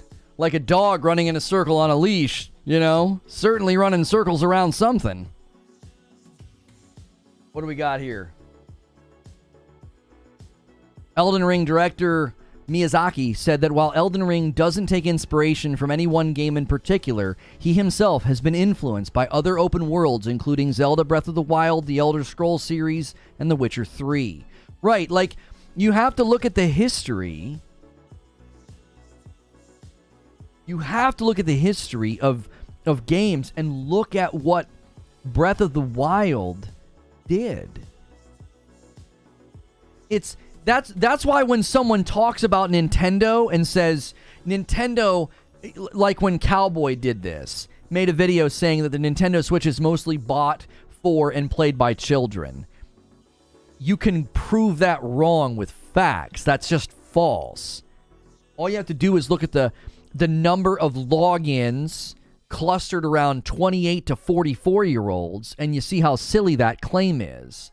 Primarily purchased for and played by adults, not young adults either. Like 30 and up is where the biggest cluster is. I think it was 22 and up, actually. But still, that's where the cluster is.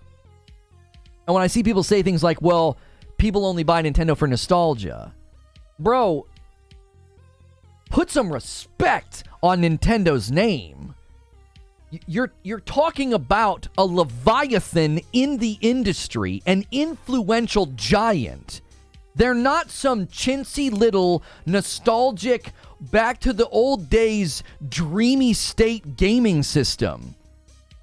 Put some respect on their name, bro. Look at what they've done. Look at their sales. Look at where they stand in the market. It's absurd. I think you're not fond of the sweeping statement, I understand, but I feel that it would be understandable strategy for Nintendo. Lean on brand and nostalgia, and we can get away with lower performance. But you're structuring it in a way that I believe is disingenuous. You think the Nintendo Switch's goal was mediocrity? It was sold and delivered in 2017. It is a pioneered piece of equipment. What a weird way to look at the Nintendo Switch. The Nintendo Switch launched in 2017. It is the first commercially, globally successful portable gaming device at the scale that it exists. Nintendo, the ones who gave birth to the joystick on your controller, the ones who gave birth to the console idea. Come on. These guys, the movers, the shakers, the innovators, like, they're the dreamers of dreams. They're the music makers. Like, you can't look at Nintendo and say, oh yeah, they're just dialing in nostalgia so they can deliver on poorer performance. Are you actually kidding me? The Nintendo Switch is so impressive. It's so impressive. I'm not even, like, I barely covered Nintendo. I barely covered Nintendo, bro. Appreciate the convo. I appreciate the different perspective, Russell. Recap, please. What's good, Zubair? Okay, Wonka, settle down. Well, seriously, man. Come on. I barely covered Nintendo, but you gotta put some respect on their name, bro. They are a giant. You're talking about Godzilla like he's your pet lizard. It's like, come on, man.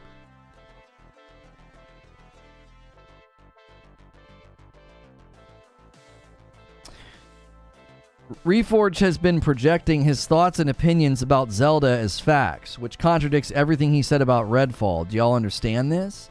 I've not contradicted a single thing with respect to Redfall. I walked through all the pieces and parts of Redfall's failings.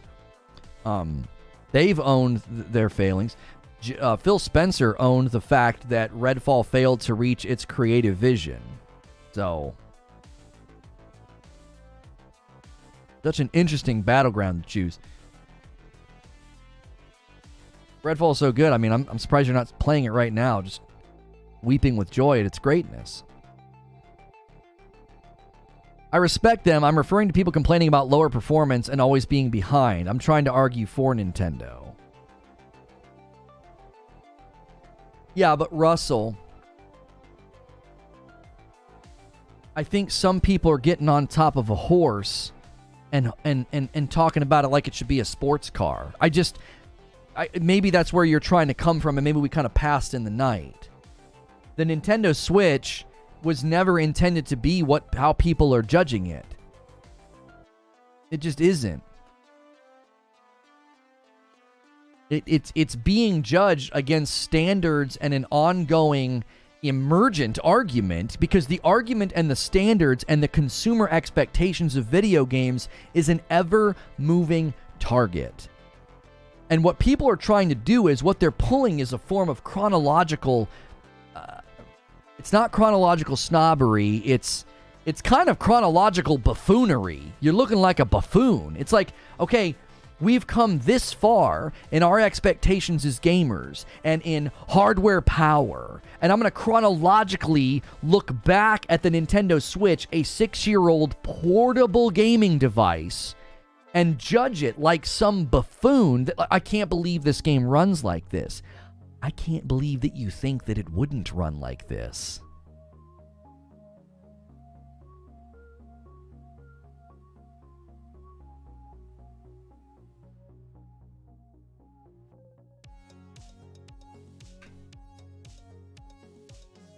Tears of the Kingdom can be for babies if challenging your own mind. Break the puzzles. There's more than one way. I'm not sure what you're trying to say, 512 Design.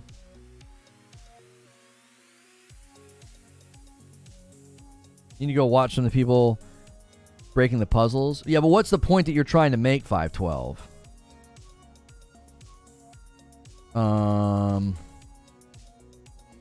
Should be able to. I never said Redfall was great, but I'm consistent because I'm also not saying Tears of the Kingdom is great, or I will give it a pass. If the standard is 60 FPS, then it has to be across the board regardless. Chronological buffoonery. That's buffoonery. Do you expect 60 FPS from your PS4? That would be just as stupid. If you attempted to judge Horizon Forbidden West or God of War Ragnarok and say, I can't believe I can't get 60 FPS on my PlayStation 4. This is ridiculous. These developers suck at their job. You would look like a buffoon because those consoles were never sold on that strength, on that power. They lack the ability. The hardware lacks the ability. You look equally stupid looking at the Nintendo Switch and saying, oh yeah, 60 FPS is the expectation across the board. No, it's not. It's the expectation for next-gen hardware and next-gen games, which the Nintendo Switch and Tears of the Kingdom are not that. Your lack of intellectual depth on this is your own fault. It's not an indictment of the game at all. If Nintendo had to be standard across the board, it doesn't have to be standard across the board because the Nintendo platform doesn't regularly touch or hit 60 FPS, and it never marketed itself at 60 FPS. The problem with Redfall is it's a first-party title on a console that promised 60 FPS as a standard output. That's the problem with Redfall. Another coffee order. Another one. Pappy Infinite with 2 dark roasts. Man, we literally have a coffee order train in my inbox. 1, 2, 3, 4, 5, 6, 7. 7 coffee orders. Just boom, boom, boom, boom, boom. Break the puzzle by using the environment in your own creative way. Other words, those puzzles are super challenging because you're challenging your own mind. Like how to get across, like, oh, you're saying it's got really good game design because there's like all these different ways to solve the puzzles. Are you saying that's a good thing, 512 Design?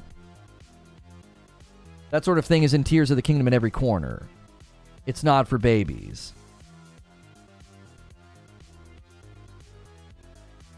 That is why certain systems and hardware need to be scored on different scale with different rules. Oh, okay. Yes. You would judge... Yes. That I don't understand. So are you agreeing with me? You would judge a Nintendo Switch game differently based on its performance than you would a PlayStation 5 game. You quite literally, yes. If Spider-Man 2 comes out and is 30 FPS, I would literally get out the bat and be like, are you freaking kidding me? Yo! Smiley coming in with 20 gifted members. Smiley has been one of the most generous gifters this month. Rolls over the 50 on to 75. That is a big one. If you just got gifted a membership, make sure you turn on notifications. You should really consider getting into the members-only Discord. That way you don't miss out on the Just Dance stream this evening. It's going to be one for the ages. You guys hit a huge goal, so it's a headband, it's a tank top, it's short shorts, leg warmers. I mean, it's the whole shebang. You don't want to miss tonight. I want to see this bat. I need to see this bat one of these days. I'm not sure it exists. What if it was 30 FPS native 1440 with ray tracing? No. Not good enough. Do you want to know why I know I'll never have to make that video? Because Sony wouldn't do that. Like, they wouldn't do that. I could stake $1,000 on that. I would take that action. $1,000. Is Spider-Man 2 going to ship without 60 FPS performance mode? I'll take that action. Are you kidding me? It's Insomniac. Their track record is proven. If they brought it out without that, if it launched at 30, the performance mode's coming later, I would be absolutely furious. I would take him to task. Oh yeah, I bet you wouldn't do that if Sony did it. The problem is Sony won't do it. Not that I wouldn't call them to account for it. I call them to account for the really, really bad port of The Last of Us. That's an upload on this channel. Called it abysmal. Called it embarrassing. Said there was a lack of ownership. Said there was a lack of transparency. You're not going to get that energy from an Xbox channel. You just aren't. Where they did with Redfall, because Redfall was undeniable. They didn't have much of a choice. But there are a handful of Xbox channels that are still defending that game. I see your point with the hardware, but to say you can play Tears of the Kingdom at 30 FPS, but Redfall at 30 FPS hurts your eyes sounds like BS. I didn't say that. It's hard to fool me, my guy. I've not tried to fool you, my guy. Listen, bucko. If you pay close attention, Turbo, I said that I deep down am pretty confident I won't be able to finish this game because it will give me headaches. I said that multiple times today. I'm consistent. It's a reality I don't have control over.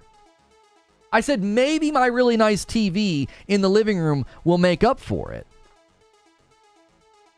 So you finally admit you're a Sony channel. Got him. No, I'm saying I'm not a Sony channel because a Sony channel probably wouldn't do that. Did any of the Sony-centric channels rip them up about that port?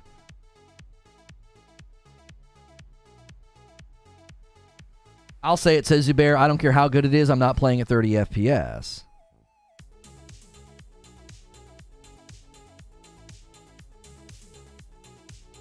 Yeah, listen, I know it's hard to believe. But I'm ruthlessly consistent. Regardless of what you hear on Twitter, I am ruthlessly consistent. I shredded the Last of Us port. I did the same thing to Jedi Survivor. I love Star Wars. I'm enjoying Jedi Survivor. Did I give that game a pass? No! I even got a code for that game. Didn't give it a pass. There's a video on this channel. What the frick happened? Ruthlessly consistent. You're never going to catch me in so... Like, do it. Try and do it. You're not going to catch me in some inconsistent faux pas. I get out the bat. Anybody that steps wrong gets hit. I don't care who it is. I don't care who makes the game.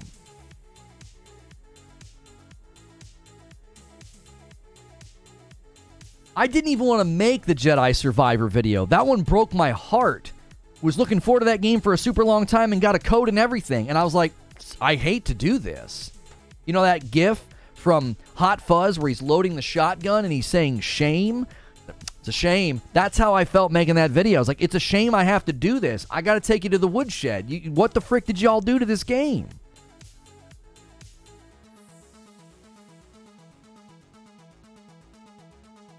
Duke Delicious. I love that name. It's one of my favorite names. He says, thanks for the gifted, Smiley. Thank you again, Smiley. So generous. I owe you guys 10 members.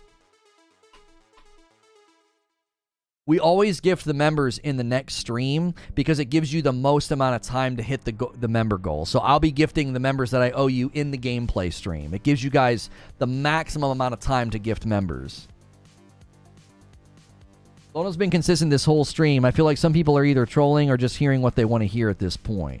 Yeah, You won't catch me. Go back and watch the last hour and 43 minutes. I like I said, you spend too much time on Twitter if you think I'm some like what's the guy accusing me of lately, like bashing Xbox for change or whatever. I ain't making pocket change, baby. But I'm also not bashing Xbox every single day either. That's not what I do. And I'm also not acting as if Tears of the Kingdom doesn't have elements of it that are disappointing. I read from SkillUp's review, I pulled out choice quotes, and I said, listen, there are things in this that he found tedious and annoying. He actually thinks that the weapon durability is worse. He doesn't think the fuse function makes it better, and he admitted that the performance gets bad at times. But that's a testimony to how good the game must be for them to be like, I don't care. It's so good, it doesn't matter. It's so drenched in value and fun and uniqueness and innovation and creativity. Bashing Xbox for braces money.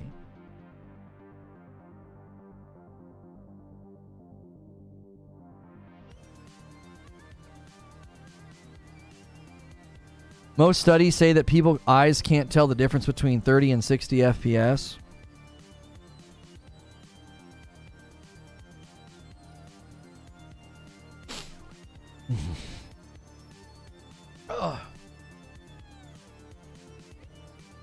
It's my kryptonite. Unsubstantiated, stupid statements are like, oh. It's like getting stabbed in the side of the head.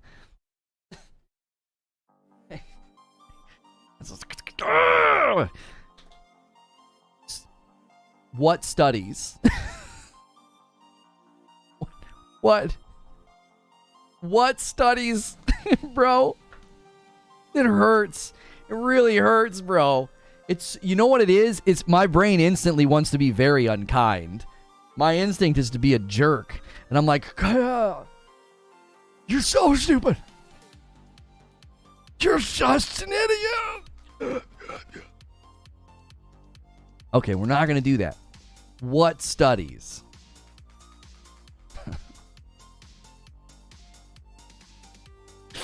Goddess just referred to Tears of the Kingdom as the new Link game. My kiddos are really cute. They'll say, is it they call it Big Linky. Tears of the Kingdom and Breath of the Wild, that's Big Linky. And then the Adventure of Link or whatever it's called, they call that Little Linky. It's Friday. I don't want to be an a-hole on Friday. So I should believe what you say rather than what a scientist says about 30 and 60? What scientist? What are you referring to? What study? What's the peer-reviewed outlet that did this study? All you have to do is give us the name and we can find it. Google is just incredible.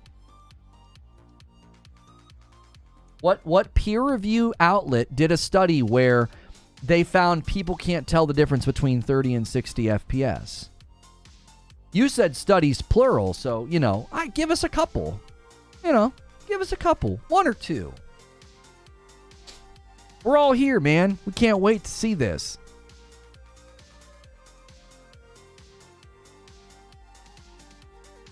Eugene found one. Human eye FPS. How much can we see and process visually? Healthline.com has a report on it. That's not going to agree with what's been said at chat.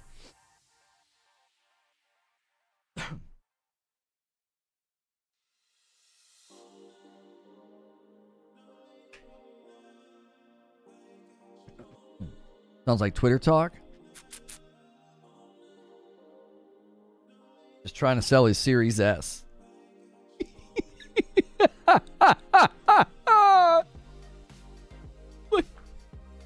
Somebody with the crew and the editing chops needs to make that video, right? You got it. You have to make this video. You do. All right. You ready? Hi there. Are you trying to sell your Xbox Series S? Having a hard time convincing someone to buy it? Well, with this guide, you should be able to convince them that it's actually a next-gen console and not a giant paperweight. With these few steps, you can trick them into thinking that it will give them next-gen performance. You can sell it to them for the low, low price of maybe $50, $75 if they're an idiot. Like, somebody please make that video. This guy's out here trying to sell his Series S. Well, actually, the human eye can't tell the difference between 60 and 30 frames per second, so this is basically a next-gen laptop.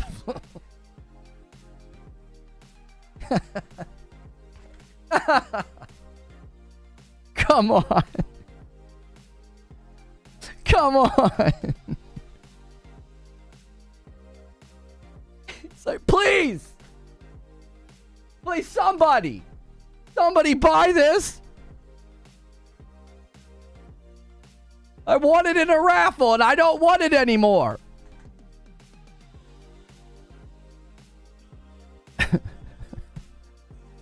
Oh, man.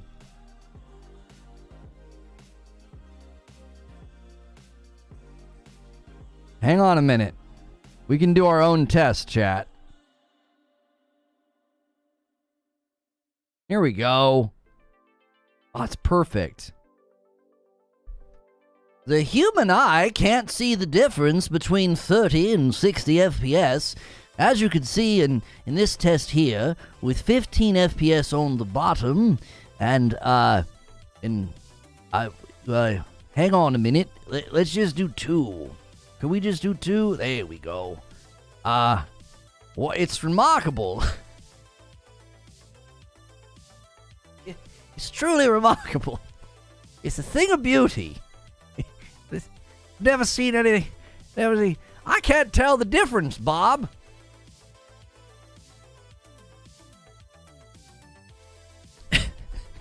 UFO on the bottom line is having a seizure. The UFO on the top line, it's smooth sailing.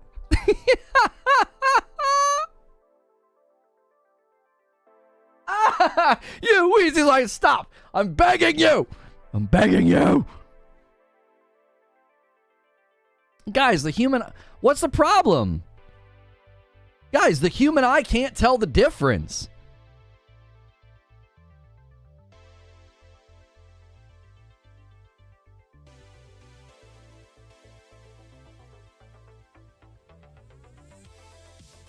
You gotta warn people before you do like that. Yes, officer. I watched him murder the man, and he just kept going. It was horrible. All right, let me do some housekeeping.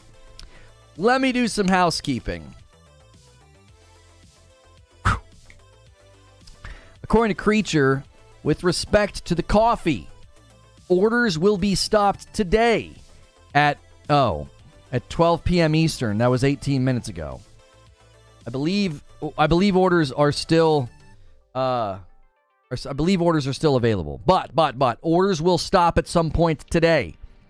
Over the weekend, you will get a notification email asking you to authenticate your account. Please do this. If you do not authenticate your account, you will have to create a new account, and it could result in losing your purchase history.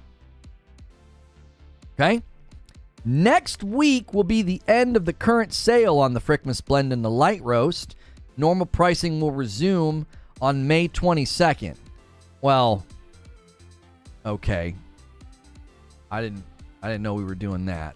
After discussing it with the community, the Light Roast will be replenished as scheduled, as opposed to being absent for the remainder of the year like we originally planned. These are big changes that will come with some benefits we've been working toward for quite some time, and we greatly appreciate not only your support in this project, but your patience and feedback to help grow and become something we can all be proud of. If you have any trouble with the authentication of your account, be sure and reach out to me in the Discord, and we'll get you straightened out. As in, reach out to Creature, not me. I don't handle it. He handles that. Okay? Coffee housekeeping.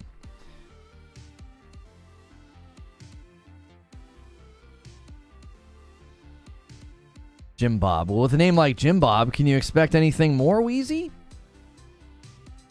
Lono didn't like that one. Yeah, I'm trying to get rid of the inventory, man. I don't care. Let's just have it on sale until it's gone. There's no reason to walk that sale back until Frickmas is literally gone. 5 Dark Roast to Silent Warrior. Thank you so much. Creature makes the rules. No. We're not taking the sale off until it's all gone. I want it out of my house. We're not going to... There's no benefit to suddenly putting the price back to normal. It doesn't stand to reason. We're on the final runway here on the Frickmas. There's 51 left. We're going to sell those final 51 at that price. That's my call. Now the light roast, whatever. Yes, the light roast has to go back to normal price because we're going to restock it. I don't want the Frickmas. Just get it out of here. Get it out. Okay? I understand needing to put light roast back to normal price because we're going to restock it. But I don't want the Frickmas to go back to regular price. Get the last 50 bags of Frick out of here.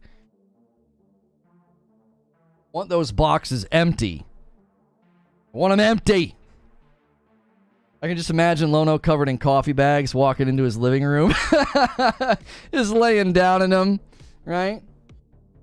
Yeah. It isn't good. But it won't work with that small quantity. It won't work, creature. It won't work. Do it with the light roast. That's fine. Do it with the light roast. There's 50 bags left. Square Enix. Oh, okay. I was like, what's going on with Square? Lono, you are the talent. Hang on. I got it. I just realized we're supposed to play this game today, dadgummit. We'll hear about that in the VIP stream. I know what he's doing. Fine. We can do that with the light. I don't want to be that guy that's like, oh, well, we'll keep the sale going on the Frickmas because, there'll be 15 bags left or something stupid. Let's see here.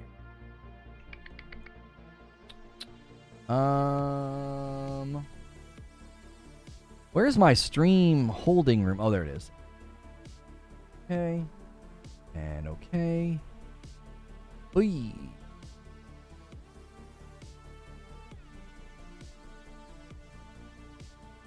All right. Gotta save my thumbnails.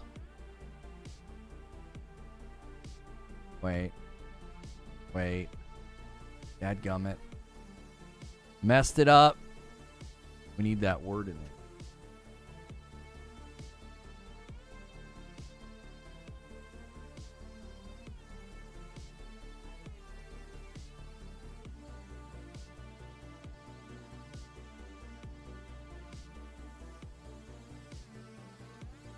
Okay.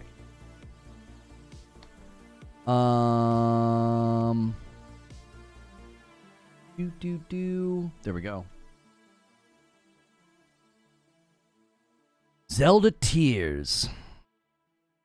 The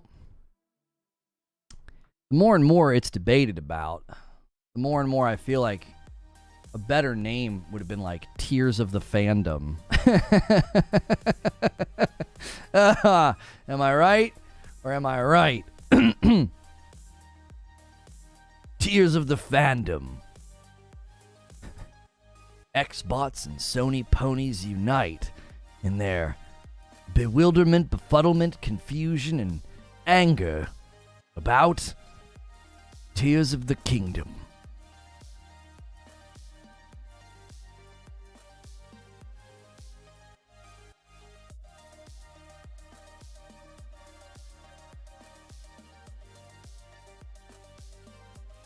Twitter is the worst. No, this is my favorite. Let's have a little fun. This is my favorite. The really, really hardcore Xbox guys, they don't know what to do, right? They don't know what to do. Because on the one hand, they want to cheer for Tears of the Kingdom because they don't want PlayStation to win Game of the Year with Spider-Man 2 or Final Fantasy 16. So on one hand, they're like, yeah, go Tears of the Kingdom. And on the other hand, they're like, wait a minute, why is it suddenly okay for the game to be at 30 FPS? It's like, they don't really know. They don't know which argument they want to make. You know? They're torn. They're suddenly a huge cheerleader for Tears of the Kingdom. Just like last year, all of a sudden, every big Xbox fan in my chat was like, Elden Ring's gonna win Game of the Year. Really? Did you play it? Did you beat it? How far did you get in Elden Ring? You're suddenly a cheerleader for Elden Ring? That's interesting. Maybe, does it have something to do with the fact that you don't want God of War Ragnarok to win? You suspect. And then all of a sudden, word on the street is Spider-Man 2 is going to blow the doors off the year graphically. Insomniac's aiming at making the best game they've ever made. Insomniac said that.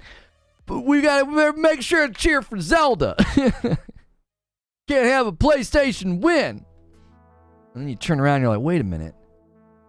It's 30 FPS. That's not fair.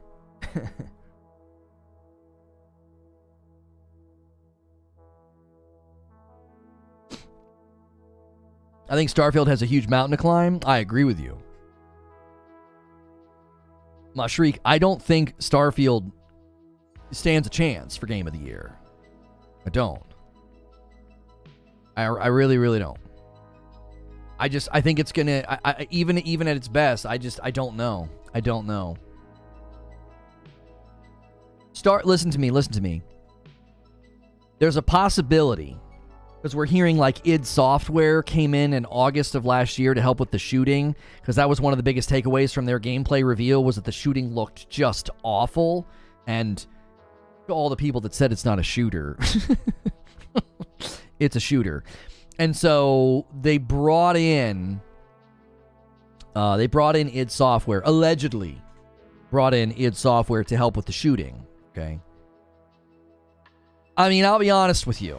If you take Bethesda's ability to make really big, expansive RPGs, and you put that in a blender with id Software's shooting expertise, we may have a winner on our hands. But I don't know, man. From everything I've seen, even if this game comes out as good as it possibly can be, I look at Starfield and think, it's just shrouded in a lot of problems. There's weirdness there. My hunch and my gut is it will have a problematic release. And if I'm wrong, well, glory be. We get an amazing game from Bethesda and for Xbox. Like, they need that win. Why do we have to play a game to want it to win Game of the Year? Most Sony fans won't play Starfield, but will claim it doesn't deserve Game of the Year. Well, that's the first fair point you've made today. You know, a stop clock is right twice a day, I guess. Yes, you can look at the parts and the pieces of a game and determine, yeah, that shouldn't deserve Game of the Year. That's happening right now, right? People are like, 30 frames per second? Really? You're going to give us 30 frames per second Game of the Year? Like, the people are already doing that, right? So you could certainly look at, if Starfield's a buggy disaster of a mess, you know, people could be like, that doesn't deserve Game of the Year. And somebody could certainly, from afar, look at Elden Ring and say, the game achieved excellence. It was critically acclaimed. It deserves Game of the Year. But if your primary motivation in cheering for Elden Ring to win Game of the Year is so that God of War Ragnarok didn't win, your cheering of Elden Ring is not an assessment of its quality. You're like a front runner in sports. Your team got its teeth kicked in, and you're suddenly cheering for this one over here. Oh yeah, these guys are gonna win. The hat and t-shirt you're wearing for the team still has the price tags on it, baby. Like, get out of here.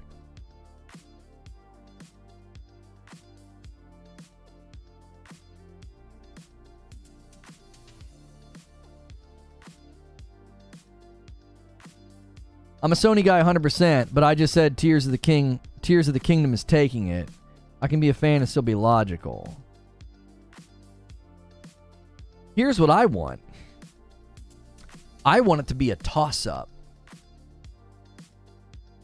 That's what I want. I want Starfield to be so good. I want it to surprise everyone. I want Spider-Man 2 to be so good that after Tears of the Kingdom looked as if it was its year to win, I want it to be a toss-up. Be like, I don't know, man. Anybody could win. That's good for everybody. That's good for gamers. That's good for the gaming industry.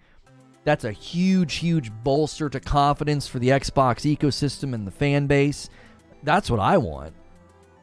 When you own every box, you want every game to be good. What good does it do me to cheer for a game's downfall on the very system that I own? That's stupid. Like, that's what I'm cheering for. Let's have a toss-up, baby. What a year that would be. Holy moly, what a time to be alive. When it's a winner by a hair. Like, if that's what we want to see.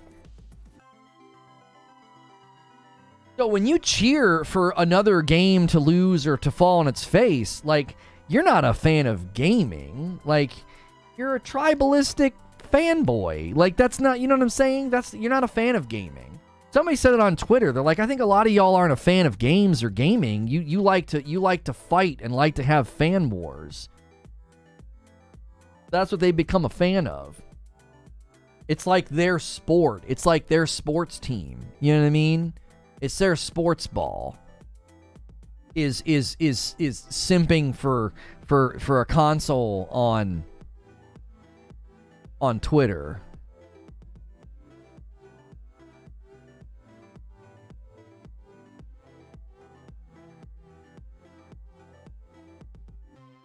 Redfall developer says they were mocked by other developers. Yeah, I've seen that tweet. Unfortunate.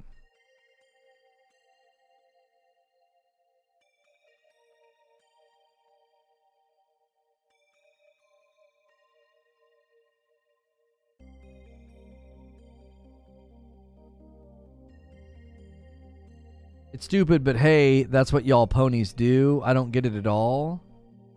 What do you mean that's what ponies do? Oh, PlayStation's gearing up. PSVR 2 can now be found at local retailers. Here it comes. Second wave. Phase 2, man. That wave's just rising above. Just rising above that line, dude. It's coming. Gonna make it a lot easier for people to buy that thing.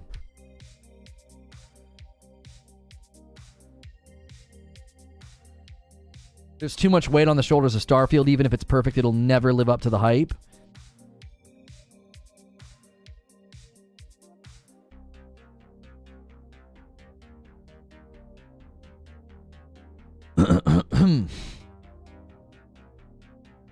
Oh, that didn't too bad.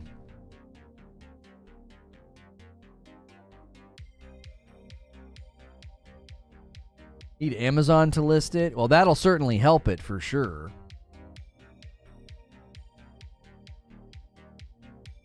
Ponies cheer for Xbox games' downfall. That's what they do, and you seem to get joy out of it.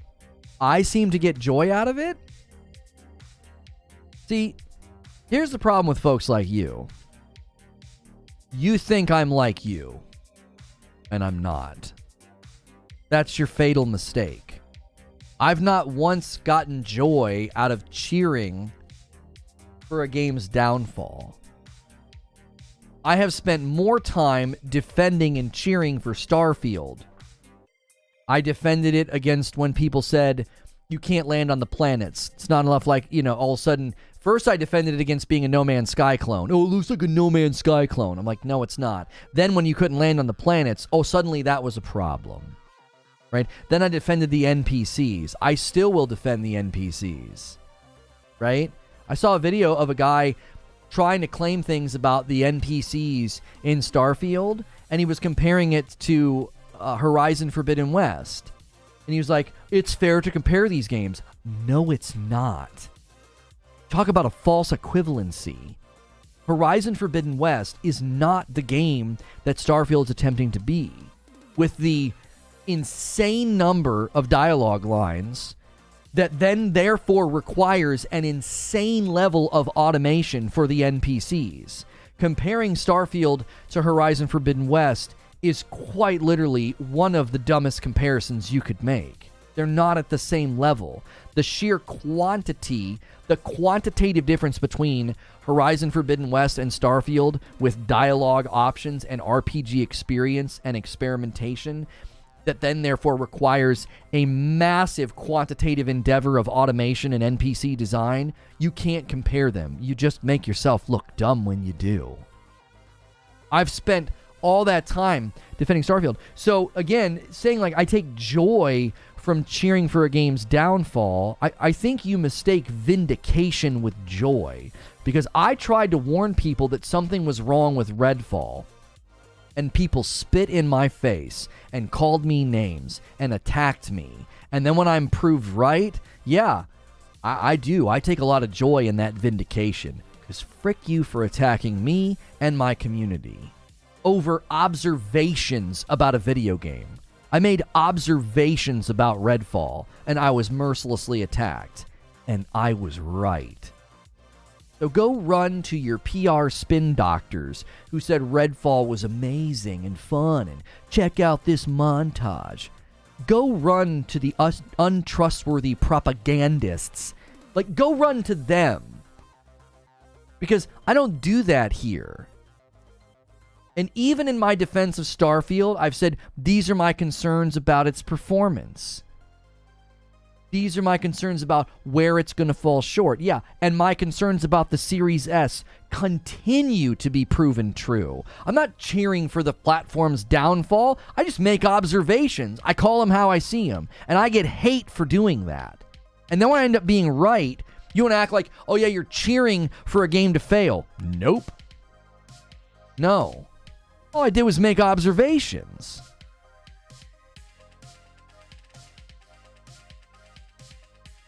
Many of us are just disaffected Xbox fans. You just haven't caught up with this yet.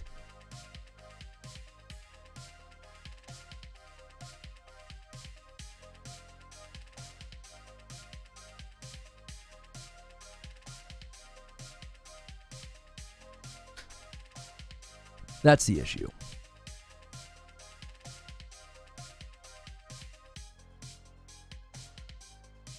I'm going to pay $70 for Spider-Man 2, and if it's great, I'm going to say it's great because I'm a fair guy.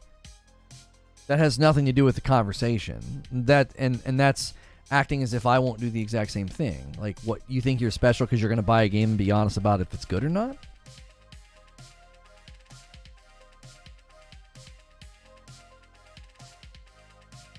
Just like the mayor in Jaws, everything is fine until limbs wash up on the beach. Right.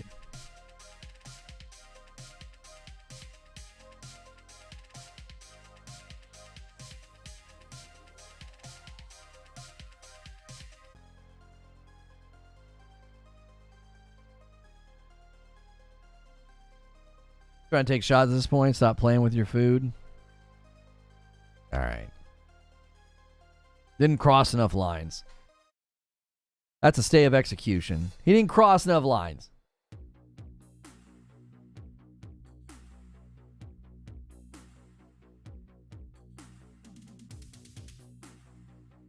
He says he's a fair guy.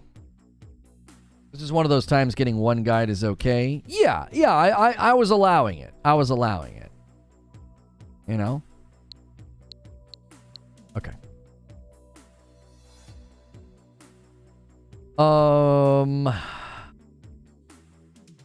Studio mode.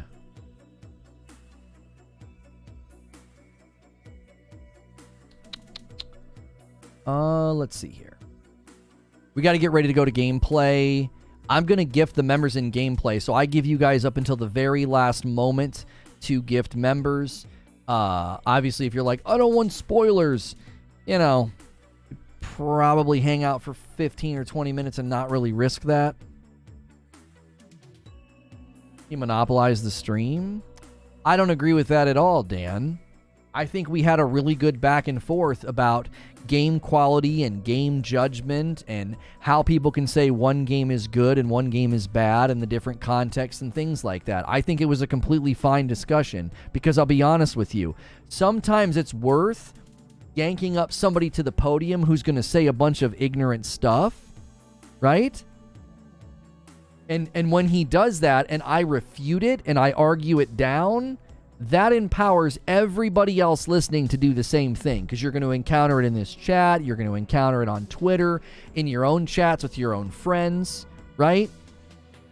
Like, sometimes it's worth dragging somebody up on stage and being like, all right, I'm going to interact with what this guy's saying. Even though it's hurting all of our brains a little bit, I'm going to do it, okay? Because I think that's an important thing to do sometimes. And in this certain situation, I told Creature, I was like, I bet the Tears of the Kingdom conversation devolves into Game of the Year and 30 FPS. And it did.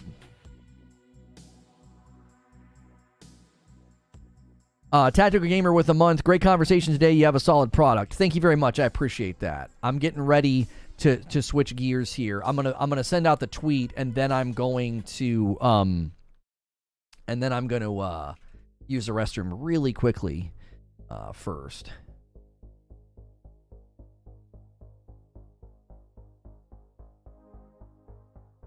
I agree that you give me ammo.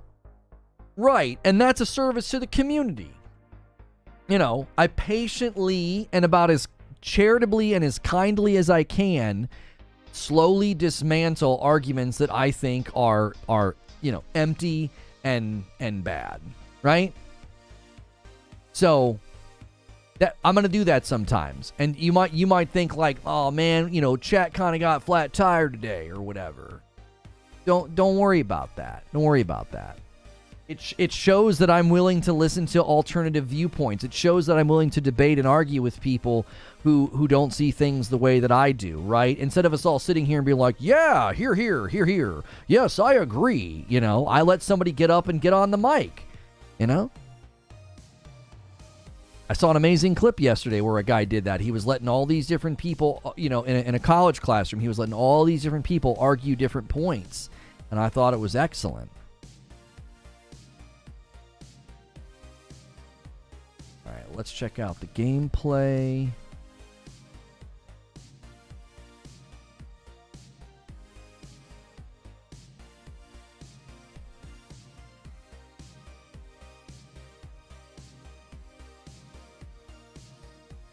No, they're not trying to get you banned. They were saying that, at least one or two people were saying you monopolized chat. They were saying you were a giant distraction. I disagree. I let you get up on the podium and talk because I thought what you were saying was poorly articulated, ignorant, but commonly held by many people. And it's good to smack that down, I think. No disrespect. I think it's a value to the stream and to the audience for me to repudiate your poor arguments and I think your bad outlook and opinions. I think that's helpful. And as long as you keep it clean and keep the hits above the belt, then I don't typically ban. You start calling me out and liar and Sony pony this or that, well then yeah, that's a real quick trip out of here, but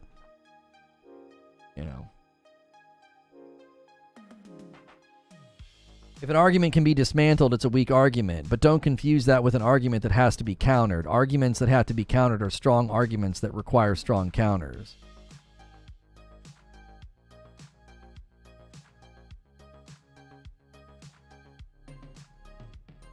For the record, I was trying to hurt your feelings, says Zubair. This chat is filled with yes men. No, it's not. Jim Bob, if you don't like it here, it's easy to leave. And it can always be done forcefully if you want to keep insulting the chat. So, I'll be right back.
Sorry.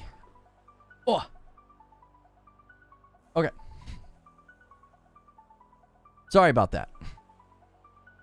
Now, I can't start the game until we're in the stream because there's like an opening cutscene that just like starts. So I'm going to get ready to start the stream. I'm going to gift the members that I owe you guys in the new stream. You guys can keep the member count going when we're over there. And you can keep trying to hit goals if you'd like, and then I'll just owe you more, okay? Actually, let's just keep it left justified. Then you can actually see the number, because my Zelda shirt kind of interferes a little bit. Okay, let me give you guys a link. I'm going to hit the Discord as well. It will redirect you. Guys, do me a favor. Even if you're like, I don't want to see spoilers. Oh, I already did the link in there. I don't want to see spoilers. Do me a favor. I'm going to pause the music. Head over to the new stream at least. Just bum rush this stream with likes and just watch for, a few minutes. Oh, we got 5 more. Oh my gosh, thank you so much. I didn't see that. Yo, Quintar, let me update it. Taking us to 59, getting us on the doorstep of 75. I'll give you guys some time in the new stream as well to get more goals, okay? Don't forget tonight's Just Dance. I've got it installed and ready to go, okay? Don't forget, that's for members only. Thanks so much for clicking on this. This is going to be my Zelda Tears of the Kingdom gameplay. I have to be on this screen because as soon as you open the game, there's like a cinematic that plays. I wanted that to be a part of my gameplay. We already did a Legend of Zelda Tears of the Kingdom review rundown or roundup, and if you want to go watch that, it's a quick show open, probably 15 minutes where I run down what everybody's thinking. It's spoiler-free. This obviously won't be spoiler-free, so if you want to check that out instead of watching the gameplay, come back and watch the gameplay later. Make sure you support the channel with likes and a subscription. We do daily talk shows all throughout the week. I'm going to end the previous stream where we were doing that rundown. I'm going to bring everybody over so that way they can come over and enjoy the